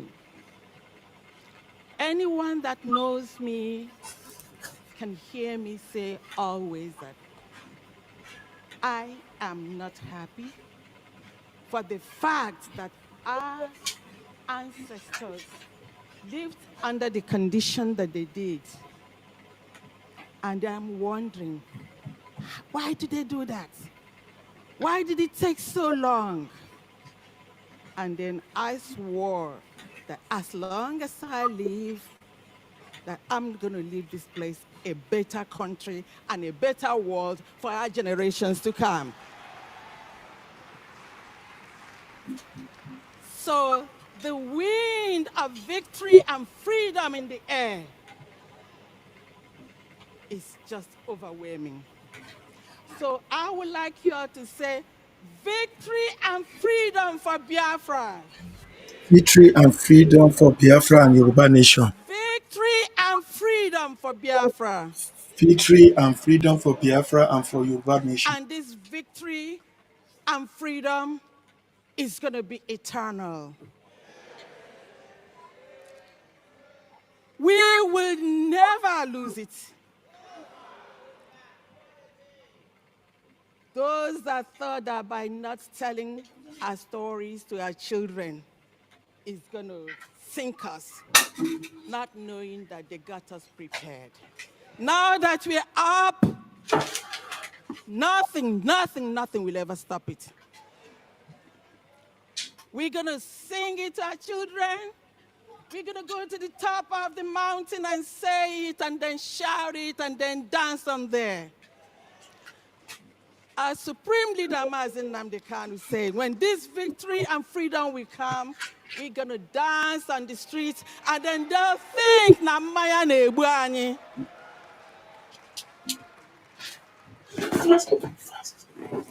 It's going to be eternal. And we will do everything to protect it. Getting the victory and freedom is just a part of it. The bigger thing is coming. Like I say all the time, I get Worogadan, Jerry, up to work. Freedom must be funded. It must be funded because anaha abaka achwehi. If we do not fund it, then we may not be able to defend it. Getting it is one thing, and defending it is the greater thing. And that's why the IOU and everything that we're doing here to help us generate some finance to fund our freedom and to defend it. So on that, I'm going to call on, I'd like to acknowledge and call on Father Anthony Agowa. Father Anthony Agowa, are you here, please? Is he here? Father Anthony Agowa.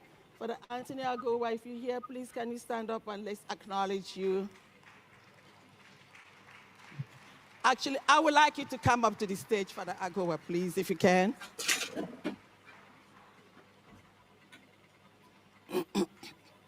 Remember, we're talking about funding victory, funding freedom, and funding to defend our newly freedom. Thank you for the Agoa. Yeah.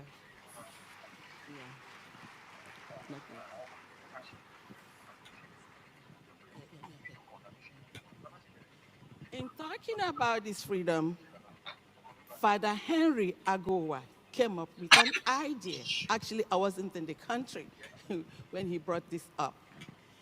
And then mentioned it. We showed it to our PM. He liked it and then said that we should work on it. Even though it was a very short-term project, just 2 months. But the PM said we should, go into it, even if it's a test project. Father Agowa actually Can I give you this to say a little thing? You want to say something about how it came about? I'm going to let Father Agowa tell us the background or the basics of this Biafra Freedom Raffle. Thank you.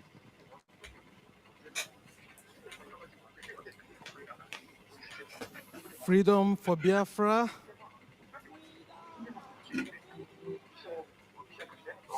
Biafra. So victory and freedom for Biafra. So we thank God for bringing us to this point and for what is going to happen in the years to come. So the journey has started.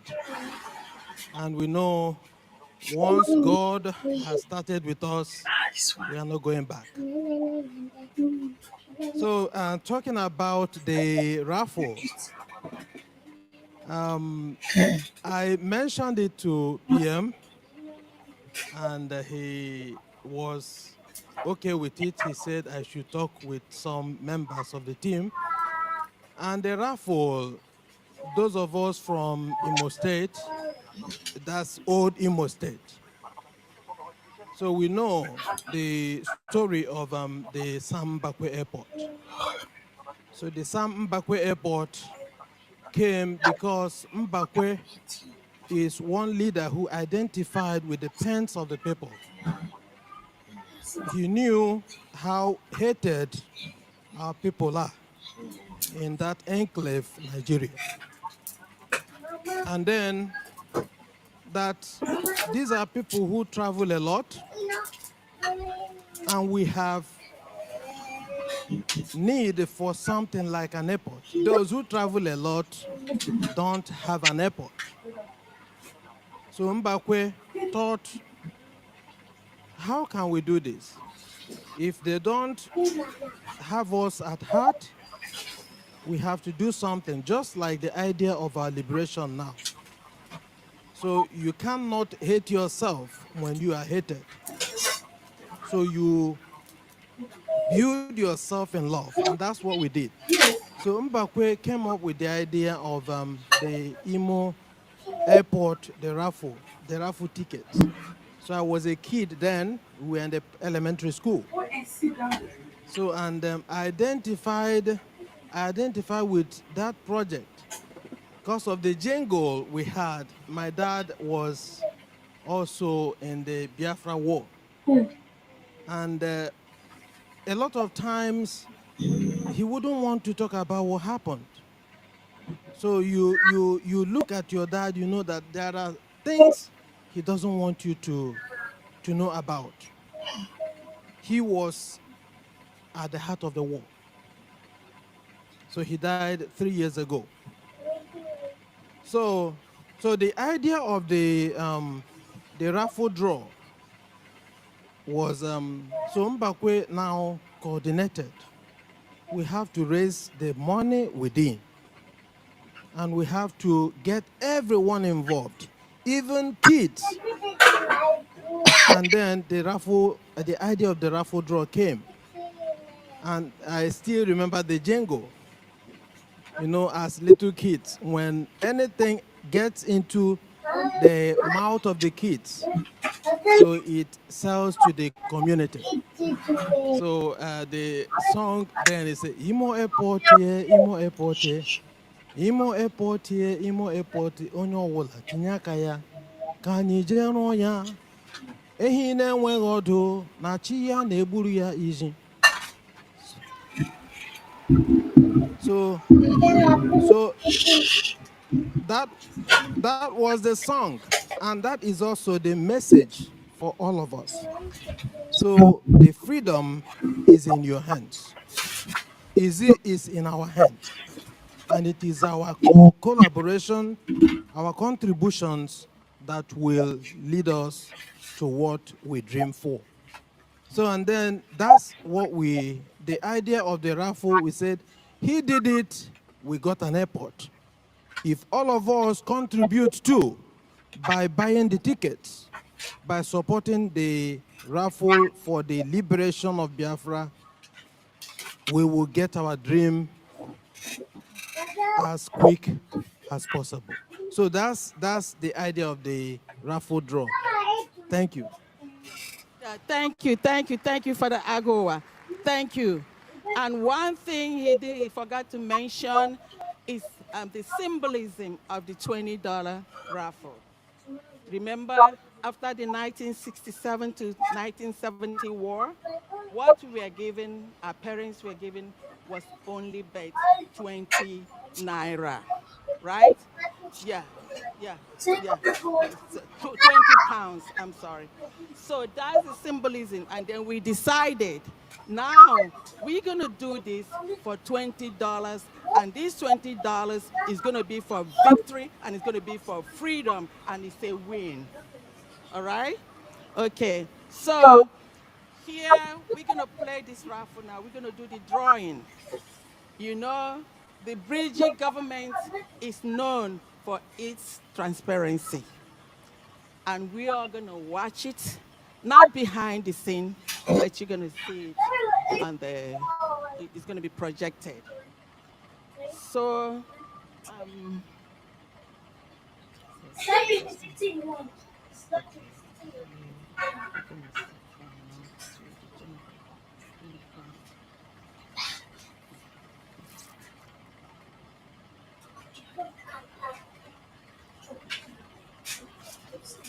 so first of all, I want. Okay, is it projecting now? Okay, so stand by, because I'm gonna. If you look on the projector there, you see some numbers. Like I told you, this was a short-term project. It is a test project. And then with the results of what we got from this test project, we're going to continue it after this time. And me, you, and everyone going to have to key in. We have to play this raffle, because when you play, you win. If you don't even play, you still win. It's our freedom, right? It's for our freedom. We call it Biafra Freedom Raffle, or Biafra Raffle Freedom. So that's what it is. So here, if you look at there, you're going to see, like I said, it's just 2 months. And then within that 2 months, a lot was also achieved. So you see the names of the people. You're going to see the player's name. You see the phone number. And then you see their email. Those that played this raffle, all you needed was just your email. You can also even go there as a guest. You don't have to put anything. It's your email and then your credit card or your gift card. So with this, we're going to do what is called, random.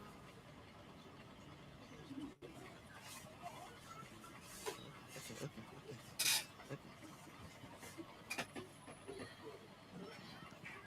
thank you. That's good, because that's what.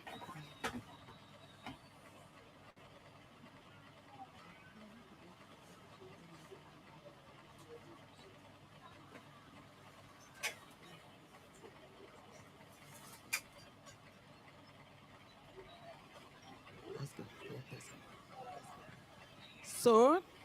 So while you watch, we're going to do what is called random generator. The random generator generates numbers. We have list of names and then the number of tickets that you bought. I remember a lot of people ask me that they bought 10 tickets or they bought 1,000 tickets, and all they have is just one receipt. Yes, that one receipt is in here. It's going to come up 12 times if you bought 12 tickets. If you bought one ticket, it's going to come up one time. If you bought 10 tickets, it's going to come 10 times. So you have 10 times, chances for you to win. So now we're going to put the minimum random number and then the maximum. And then we are going to watch it. So, okay, so watch. Let's see who is going to be the winner. Number 452. 452. Now let's go to the Excel. So 452.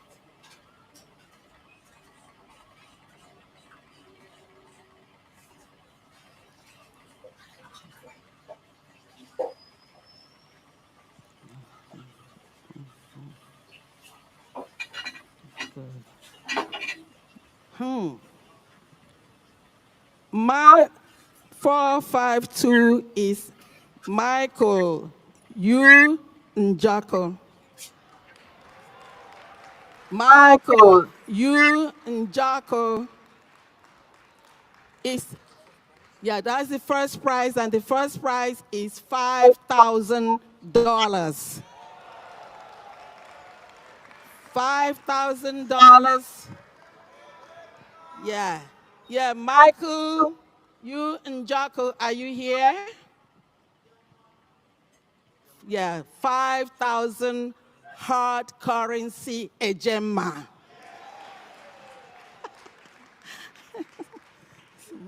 Okay, so we're gonna do the second one. So we're gonna put another, number. So it seems like Michael, you and Jocko is not here, and then we're gonna find a way to contact him. So let's do another generation, number generation. Just enter. Number 65. 65, and that's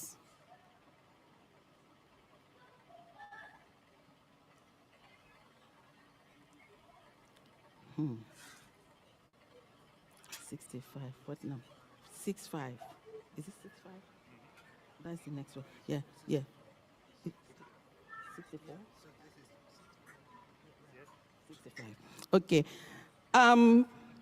Bellaria Circle. Yeah, no. It's Florida. Ebuano, Florida. The player is Ebuano. So we have a winner. Ebuano. Yeah. Yeah. So that's the second winner, and that's 3,000 hard currency ejema. So the next one. The next one.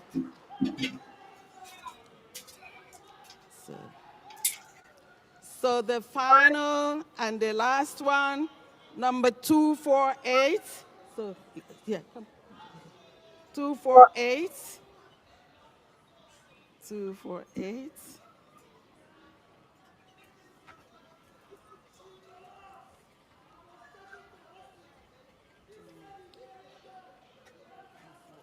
Yeah, 248. Umu. Yeah, 248. Umu. Eri. Areli. Yeah.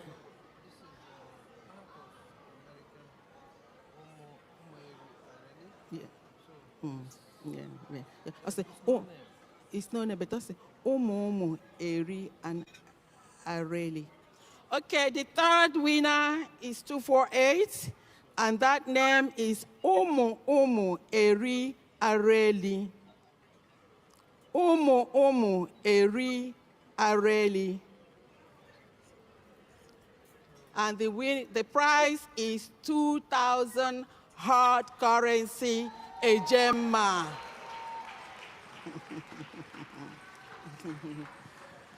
Thank you, everyone. We will get in touch. We have one of the winners here, and then we're going to get in touch with the others. Please, in our next project for the raffle, you have to play to win. You cannot win unless you play. And then when you play, you help in funding our victory and our freedom. Thank you all.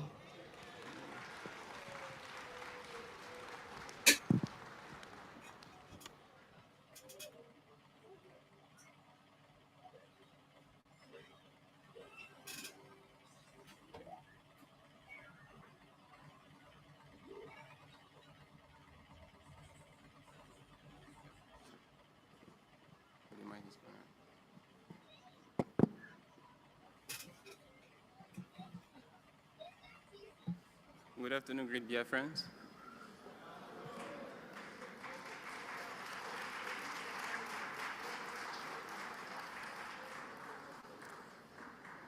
My name is Simon Elomedogene, an Urobo-speaking Biafran, and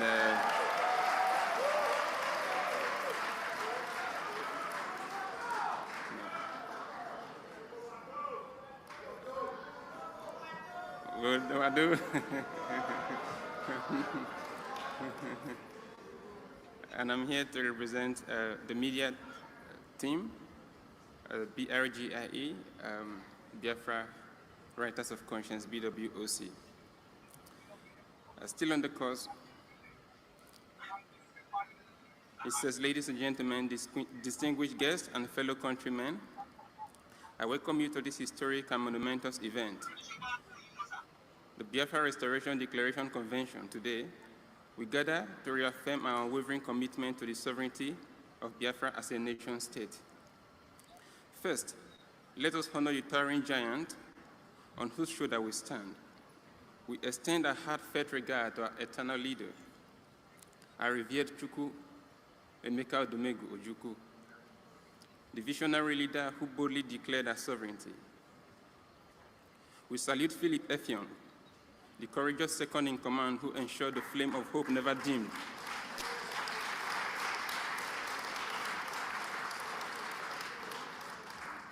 We recognize Ralph Wazirike, the torchbearer who reignited the quest for Biafra against overwhelming odds.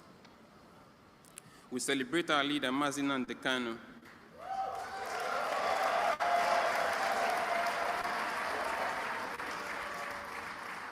whose bold voice galvanized millions into action, and Mazi Simon Ekpa Unjoko,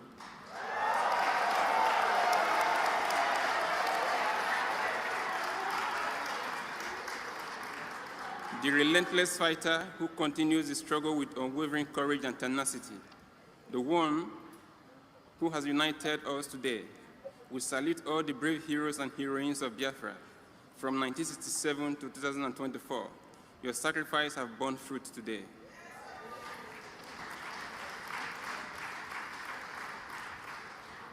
To the members of the Biafra Writers of Conscience, BWOC, your sacrifices are incredibly etched into the annals of history.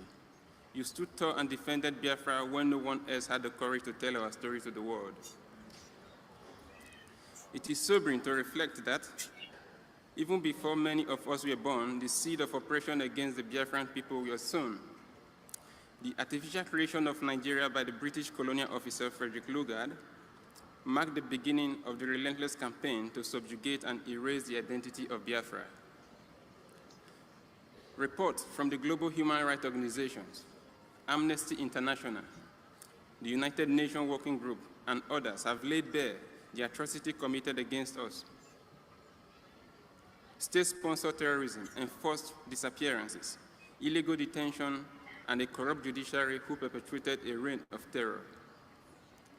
The Northern Nigerian Caliphate, driven by insatiable hunger of dominance, seek to uproot us from the ancestral land that belongs to us, forcing us into internally displaced persons camp, otherwise known as IDPs. They aim to exploit our resources while establishing a caliphate on our soil, a diabolical scheme supported by the state-sponsored terrorists masquerading as military forces. Let the world hear this clearly.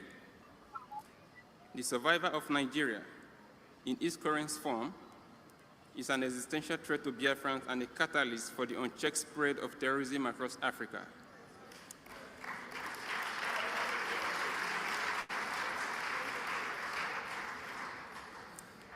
If left unchallenged, this evil will fester and grow, endangering the entire region. The agenda is to encapsulate in a chilling slogan: take everything from them and leave them with pain and death. For decades, they've plundered our resources, impoverished our people, and turned our land into a battlefield of misery. We remember with heavy heart the genocide that claimed millions of lives. Over 36 agonizing months, our men, women, and children were starved to death. their bodies abandoned as fodder for vultures. The world turned a blind eye in the process, deceived by propaganda that painted us as rebels, while we are merely defending our right to exist. Yet, despite their effort, they could not annihilate us.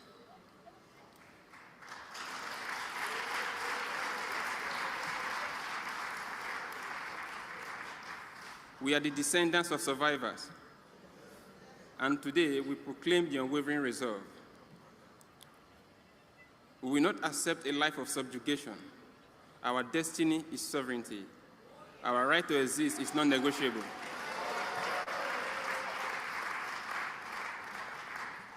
The restoration of Biafra is not just a political statement, it's a moral imperative. It's a call to secure the future of a people chosen by God to thrive and glorify His name, and not to be erased by machination of an artificial state. Today, we reclaim the narrative. Through the power of modern media, we dismantle the falsehood that have overshadowed our truth. We expose the injustices that have long been hidden and ensured the history never repeats itself. This moment marks the rebirth of our collective hope. It is the dawn of a new era, where every Biafran, wherever they may be, will rise to full potential in a sovereign nation built on justice, equity, and freedom.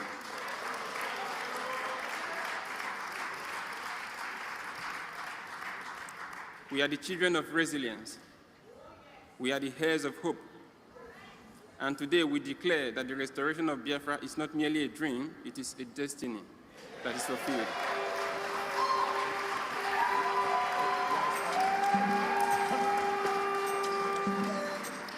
God bless Biafra. God bless the heroes and heroines of our struggle. And may He grant us the strength to see the vision through to total fruition. Long live the sovereign, independent United States of Biafra.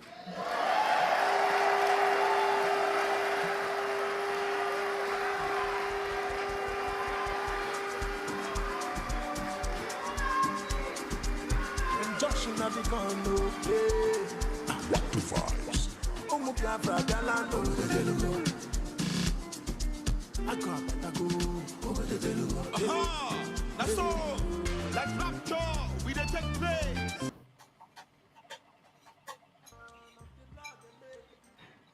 Relating our freedom. Welcome, Michael. Thank you very much. Let me begin by saying... Recording in progress. Let me begin by saying Biafra exists. Biafra exists.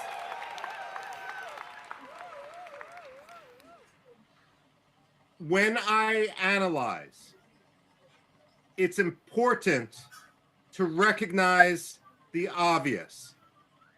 It's willful blindness to embrace some of the excuses which the West uses to avoid discussing the autonomy, the freedom, the liberty, and the independence of Biafra. It is not climate change, but deliberate murder. Climate change doesn't hire Fulani gangs to rape and murder in Biafra. The authorities in Abuja do. And we need to recognize that reality. Too often, the State Department, the European Union, the African Union defer to the powerful against the weak. But that's not how human rights work. When it comes to the abuses of the Nigerian government, they must be held to account. When Secretary of State Antony Blinken met with Muhammadu Buhari, the former president of Nigeria and a war criminal from the days of the first Biafra genocide, he took Nigeria off the State Department's religious freedom watch list. The United States and all other countries must calibrate our policies towards the reality of the way things are, rather than the way we wish things would be. The fact of the matter is, on any watch list for religious freedom, Nigeria should be on its blacklist. It should be its worst tier, because reality cannot be ignored, nor should human rights of all those in Biafra be swept under the bus. Frankly, if Nigeria spent as much energy hunting the perpetrators of violence against the Igbo as they do pressuring Finland to punish the free speech of Biafra's leaders, Nigeria would be a much better place. Unfortunately, rather than reform, rather than embrace liberty, rather than embrace self-determination, Nigeria seems to embrace transnational repression. And that is why all Biafra activists in Finland should be free. Now, a lot of people will look at Biafra and say, you know, we've never heard of Biafra. That reflects their ignorance and their ignorance of history, rather than the necessary reality. But then you will have some naysayers who will say, why are you declaring independence, redeclaring independence in Finland rather than in Biafra itself? And again, that reflects an ignorance of history for those who might criticize. After all, Czechoslovakia declared its independence in Washington, D.C., right near where I sit now. And no one suggested that the Czechs and the Slovaks didn't deserve their freedom. The fact of the matter is, when one faces a lethal threat and lethal repression, you need to assert your freedom wherever you may be, but that doesn't forfeit your rights to your homeland. So, when it comes to Biafra, what I see is everything being done right. I have gone, let me put it this way. Again, I say this as an academic.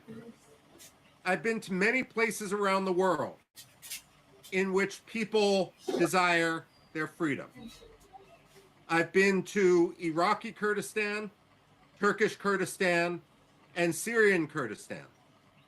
And I've written a book where, while I empathize with the Kurds, they are not yet ready for independence because they have not taken the basic steps to form a unitary government that can step into the vacuum on day one and lead their people.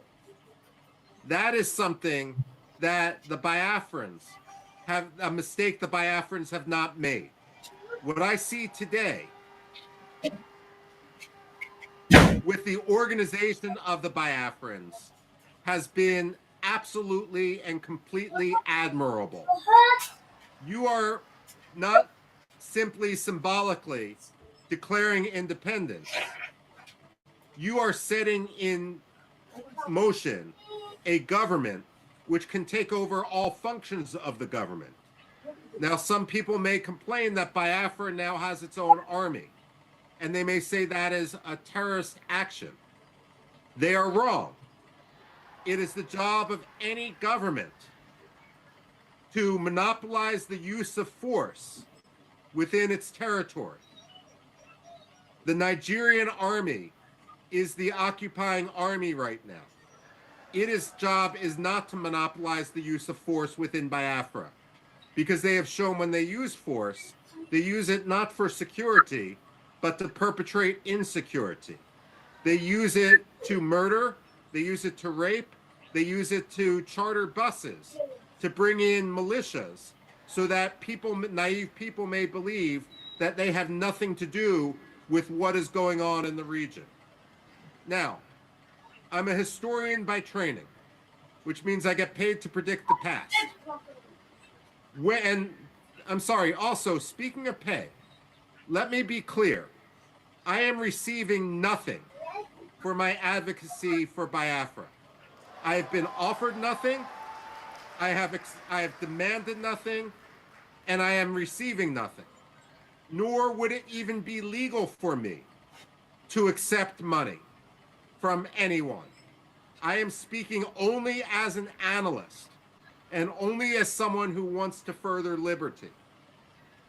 Now, I ask as a historian, where has it worked to force the victims of genocide together with their perpetrators? Where in history has that ever worked? Aggressors must understand that if they turn to genocide, they will always lose. The fact of the matter is, Nigeria lost Biafra in 1967. They may have won the war temporarily, but they permanently lost Biafra. The decisions they made 57 years ago forfeited any rights they have to control, to occupy, to speak on behalf of the people of Biafra. Let me conclude by saying, as an analyst again, I don't think the United States will be the first country to recognize Biafra. But I pray that it won't be the third country either.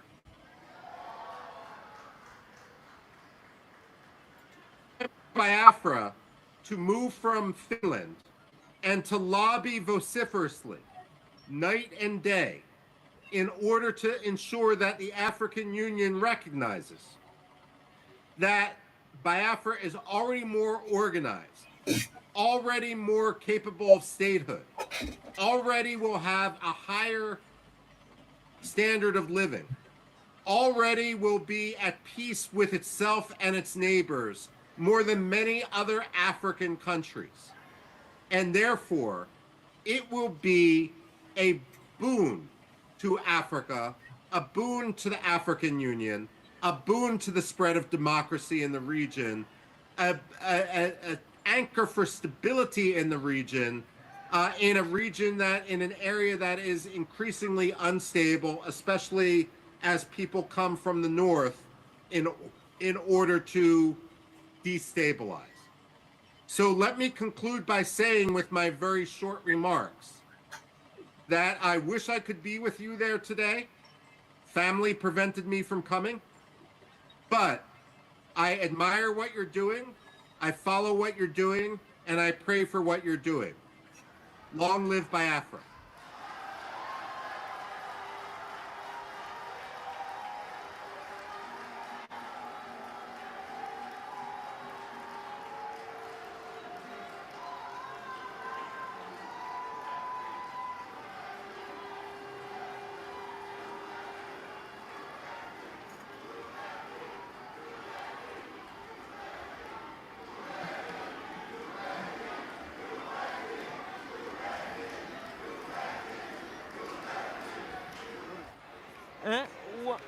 I think Wagazie, yeah. It's now. Okay. Would there be questions for Michael? Let me ask. Hey, Michael, thank you so much. Thank you. Thank you so much. I am sure that they are listening. I am sure that the West is listening. Michael, I am sure the White House is listening. So, Michael, are you open to take one or two questions? If not, yes, absolutely. Okay, thank you. So, does anyone have a serious question for Mr. Michael?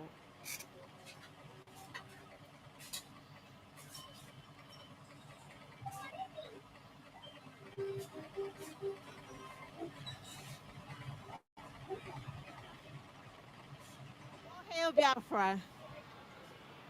Mr. Michael, I thank you for taking the opportunity to speak to Biafrans, and we appreciate what you're doing.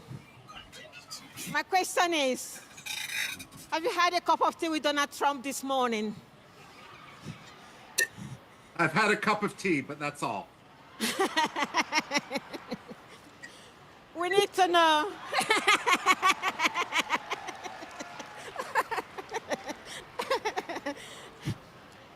We need to know, with your own experience, what do you think Donald Trump will be saying at this moment? Let me put it this way. Personnel is policy. Donald Trump is the president, but what matters are those who will be staffing him at the Undersecretary of State for Africa level, at the National Security Council, and the Pentagon. That is who need, and I'm sorry, also in the Senate Foreign Relations Committee separately. That is who needs to be lobbied if the Biafrans are going to convince the United States. Quite frankly, American attention right now is on China, it's on Russia, it's on Israel. It behooves the Biafrans to make sure that Biafra gets the headlines for the right reasons. If I may, and this isn't an either or, the Somalilanders have been at this for years and have made tremendous strides. You can jump over much of the preliminary work they have done to make your case. And given the Biafran diaspora in the United States, given the talent, given how vocal they are going to be your ambassadors. And so I do think it is possible that the United States will eventually see the light. Frankly, I don't think it's possible to go backwards. But as Winston Churchill once said, the United States always does the right thing. They just try everything else first. It's important to get through that process much quicker. Thank you very much. Sorry, I didn't introduce myself. My name is Sister Dominica Oluna from Olo State.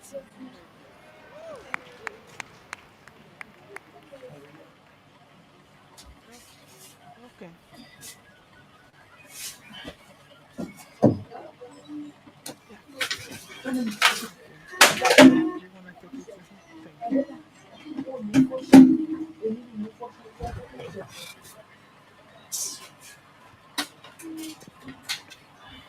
I'm sorry, I wanted to stay down because I thought I was very tall, but let me come up here.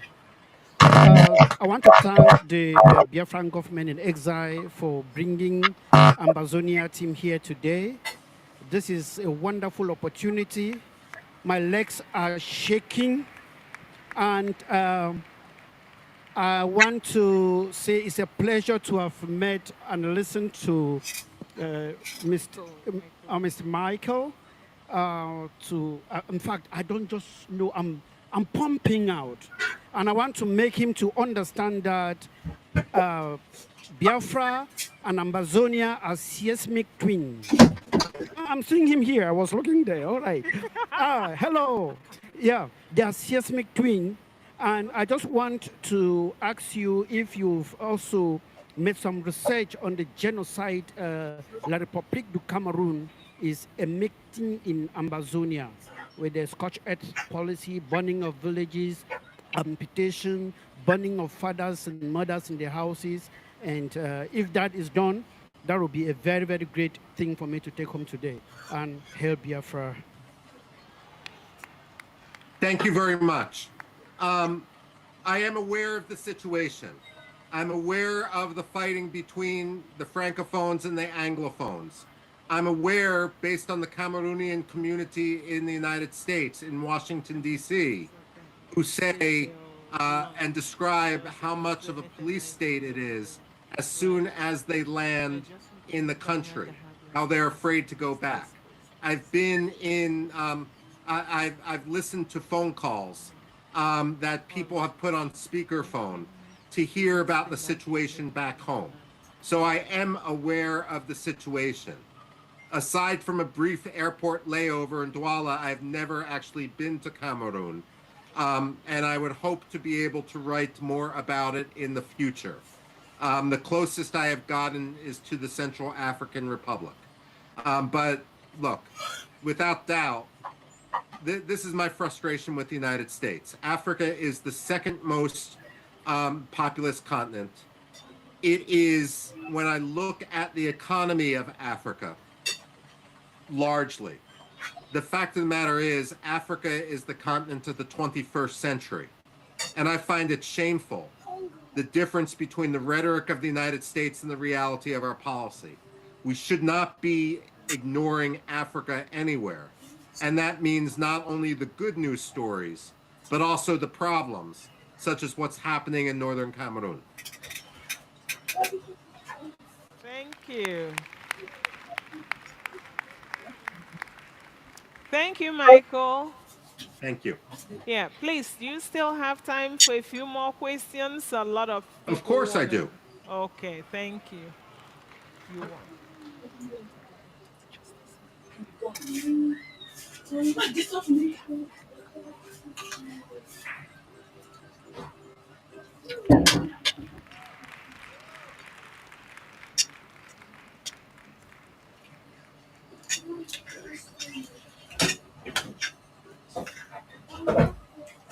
Good day, Michael.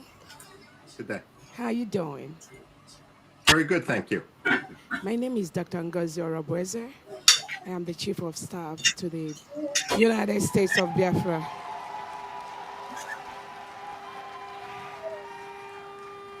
I thank you for your comments. Don't really have any question for you because what you've said is what any sensible, decent human being will say. But I just want to use this opportunity on behalf of my Prime Minister, our Prime Minister, Simon Ekpa, to thank you for standing up for Biafra. Please continue to do what you're doing for us. Biafrans and generations unborn will be very, very kind to you. That's all I need to say. Thank you so much. Thank you so much, and I pray that we will be able to see him in person soon. Free from Finnish prison. Thank you.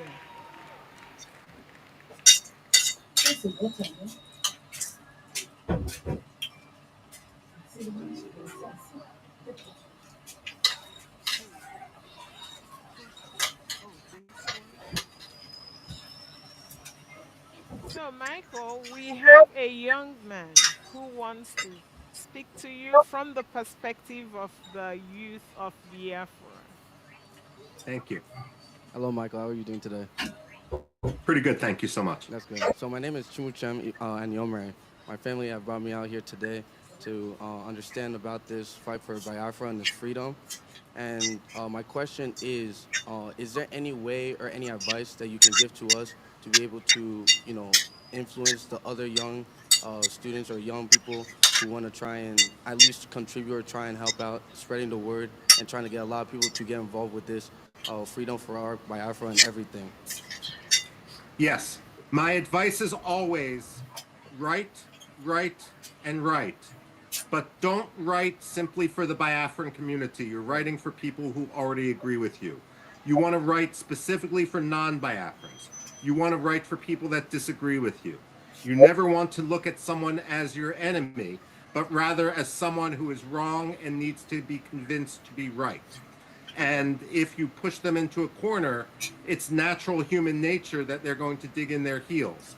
But if they are, if it's not a personalized discussion, but rather a discussion of facts, then they can save face when they switch sides and understand that freedom and liberty for Biafra matter. So write for university newspapers, write for school newspapers, write for local newspapers, and write for national news outlets. What I would always say, again, as a writer, and this is something that I've always scratched my head about. You can see I've scratched all my hair off. The fact of the matter is that people will say, not on the Biafra issue, but on other issues. I wrote a letter to the New York Times and they refused to publish it, so I'm emailing it around. The letter is 2,000 words long. The New York Times letters are only 125 words. It's not that the New York Times disagreed with Biafra. It's that the letter didn't fit the format. So my advice as someone who's published more than 4,000 op-eds, articles, book chapters, and so forth, is you always look at the other letters, articles, and so forth that are published, and you copy the style precisely. No one is going to make an exception for you. So once you get the system, it's actually easy to get published. Editors need a lot of material. I would also say, I say this, one of my jobs is as an editor. Editors can be very lazy people. If I have two pieces that come in, and one is already perfectly edited and only takes me 5 minutes to go through, and the other one is a mess and takes me 2 hours to work on, I'm going to go on the one that takes me 5 minutes. Okay. And so it's important that the editor's job isn't to make it publishable, it's the writer's job. But you guys have the content. You guys have the facts on your side. Right. It's just a matter of figuring out how to get them to the public. Okay. And for that, I commend your energy. Thank you so much. Thank you. God bless everyone. Thank you. God bless you.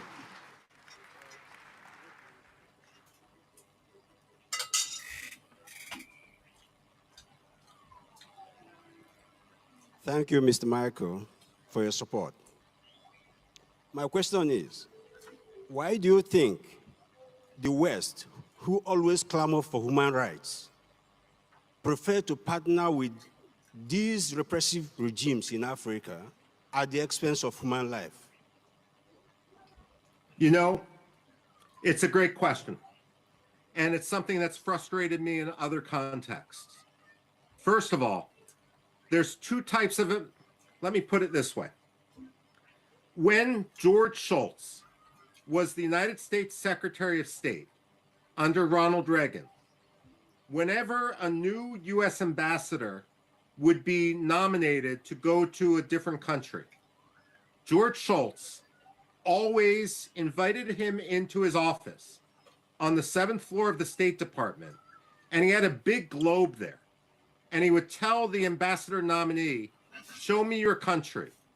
And God forbid if that ambassador pointed to Gabon or Senegal or Somalia or Kenya, George Shultz would say, no, never forget that your country is the United States of America. The point of this is that some ambassadors believe that they are successful if they have good relations with the country to which they are sent. But that's not the job of the ambassador to be liked by the president, the prime minister, or the dictator. It's the job of the president to advocate for United States national interests. And I would argue that United States national interests are at their strongest when they are backed by liberty and moral clarity. So, rather than have an ambassador who simply wants to have good personal relations with an undemocratic leader and therefore endorses undemocratic things or ignores real problems, it's essential that we stand with moral clarity, even if it makes for an uncomfortable meeting.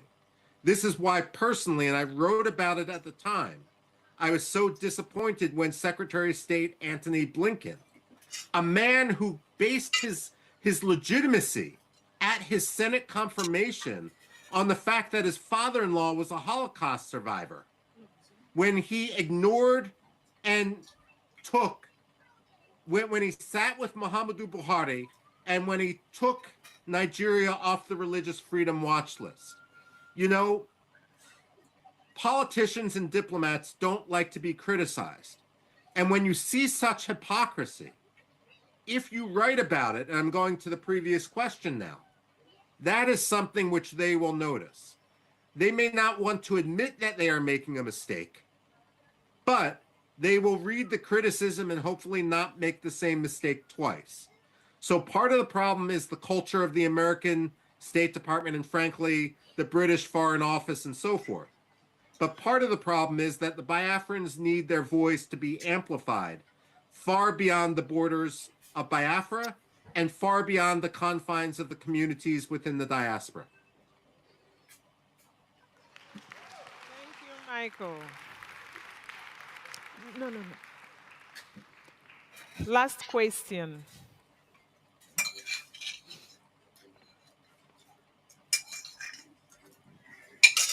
Thank you, Michael. Thank you. Yeah, we really appreciate you. I have two Thank you. questions for you. Okay. Yes. Can you please promise the Biafran people that you will keep exposing the Nigerian government and keep exposing the atrocity, and you do the best you can to write up more, whatever you can, to speed up the release of our leader, Prime Minister Mazi Simon Ekpa, which I call my boss. I came across one of your tweets. That was really good. We appreciate you. Please promise the Biafran people that you will keep helping us in fighting our cause. We look up to you, and we believe that you know what we are fighting for, and we really appreciate you. And can Biafran people hear from you? If we can, we hold you accountable with your word that you will always be with us. Yes. The short answer is yes. The longer answer is the American Enterprise Institute is a nonprofit. I am given the authority to write about whatever I want. There is no pay to play. I am not a lobbyist. I accept no money for my writing. I write based on the principle of what I see, with an effort driven only by me to pursue and to try to change American policy to what I believe would be more just. And therefore, when it comes to me, you don't need to worry about any contract running out or anything like that. That's not why I'm involved. And again, I will never accept any money from a Nigerian. I will never accept any money from a Biafran. I will never accept any money from a lobbyist. I'm doing this because it's right, and therefore I will continue to do it. It's a publish or perish world for an academic, and I'm hooked on the Biafran cause. Thank you very much. One more again, Congressman Jim Moran, which I know you know, and he's our lobby, and we actually have an alliance here with us as well. Can you as well promise Biafrans that you will work closely, I know, with your what you're doing, and Congressman Moran and alliance, they'll be doing a good job, that you work closely with them as well to bring justice for Biafran people. Thank you. If I may just say, I've testified in Congress before Jim Moran when he was in Congress. And the congressman and I disagree on everything. It wasn't a pleasant hearing for me, and it may not have been a pleasant hearing for him. But sometimes principle unites. And whatever disagreements we may have on other issues, they don't extend to Biafra. And it's a pleasure to work with allies wherever one can find them, on any side of the aisle. Biafra should not be a partisan cause in the United States. It should be a cause of principle, and therefore I know that we will continue to work towards a common goal when it comes to justice and freedom and liberty for Biafra. I commend Jim Moran for what he's been doing, because partisanship doesn't come into play with it. Thank you very much.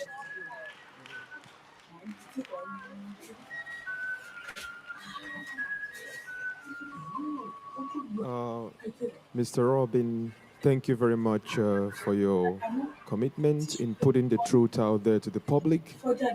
On behalf of the Prime Minister, as the government representative in Europe, and I also live in Finland here, in your own words, what would you tell the Finnish authorities right now in regards to the allegations of incitement by our Honorable Prime Minister? Finland's got to be on the right side of history. Finland especially should live up to its status, its claim as being the freest country on earth. That's what Freedom House ranked it as, and right now they're endangering their status. I should note that this isn't just a Nigeria-Finland issue. When there was an argument, when there was an effort for Finland and Sweden to join NATO, Turkey tried to blackmail both, but mostly Sweden, in order to betray Kurds. in order, and Kurdish dissidents and Kurdish free speech in Sweden, in order to get Recep Tayyip Erdogan to drop his objection to Sweden's accession to NATO. And in the end, Sweden betrayed its principles. And Recep Tayyip Erdogan, while he allowed Sweden in NATO, gratuitously humiliated Sweden. Finland should not allow itself to be gratuitously humiliated by a country that violates religious freedom, by a country that violates democracy, by a country that has been guilty of genocide. Finland must be better, and they must recognize that they should not be an arm of transnational repression.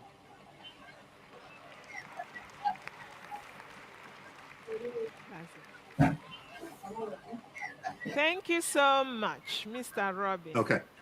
This concludes our session. Thank you. Thank you.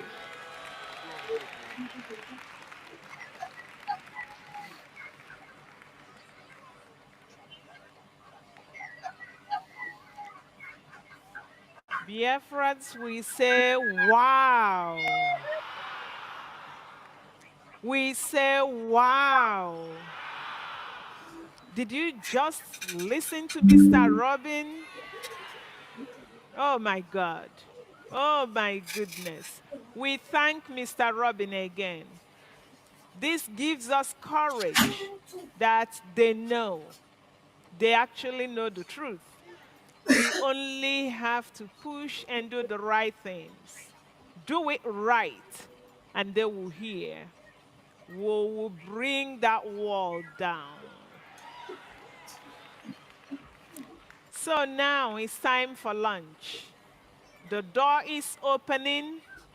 Please, for those of us that have not received our tags, rather than go line up on the lunch line, you can allow people with their tags to go get their lunch. You go get your tag. By the time you finish with the tag, you go get your lunch. By then, the lines will be shorter. And we get back here at 2:15.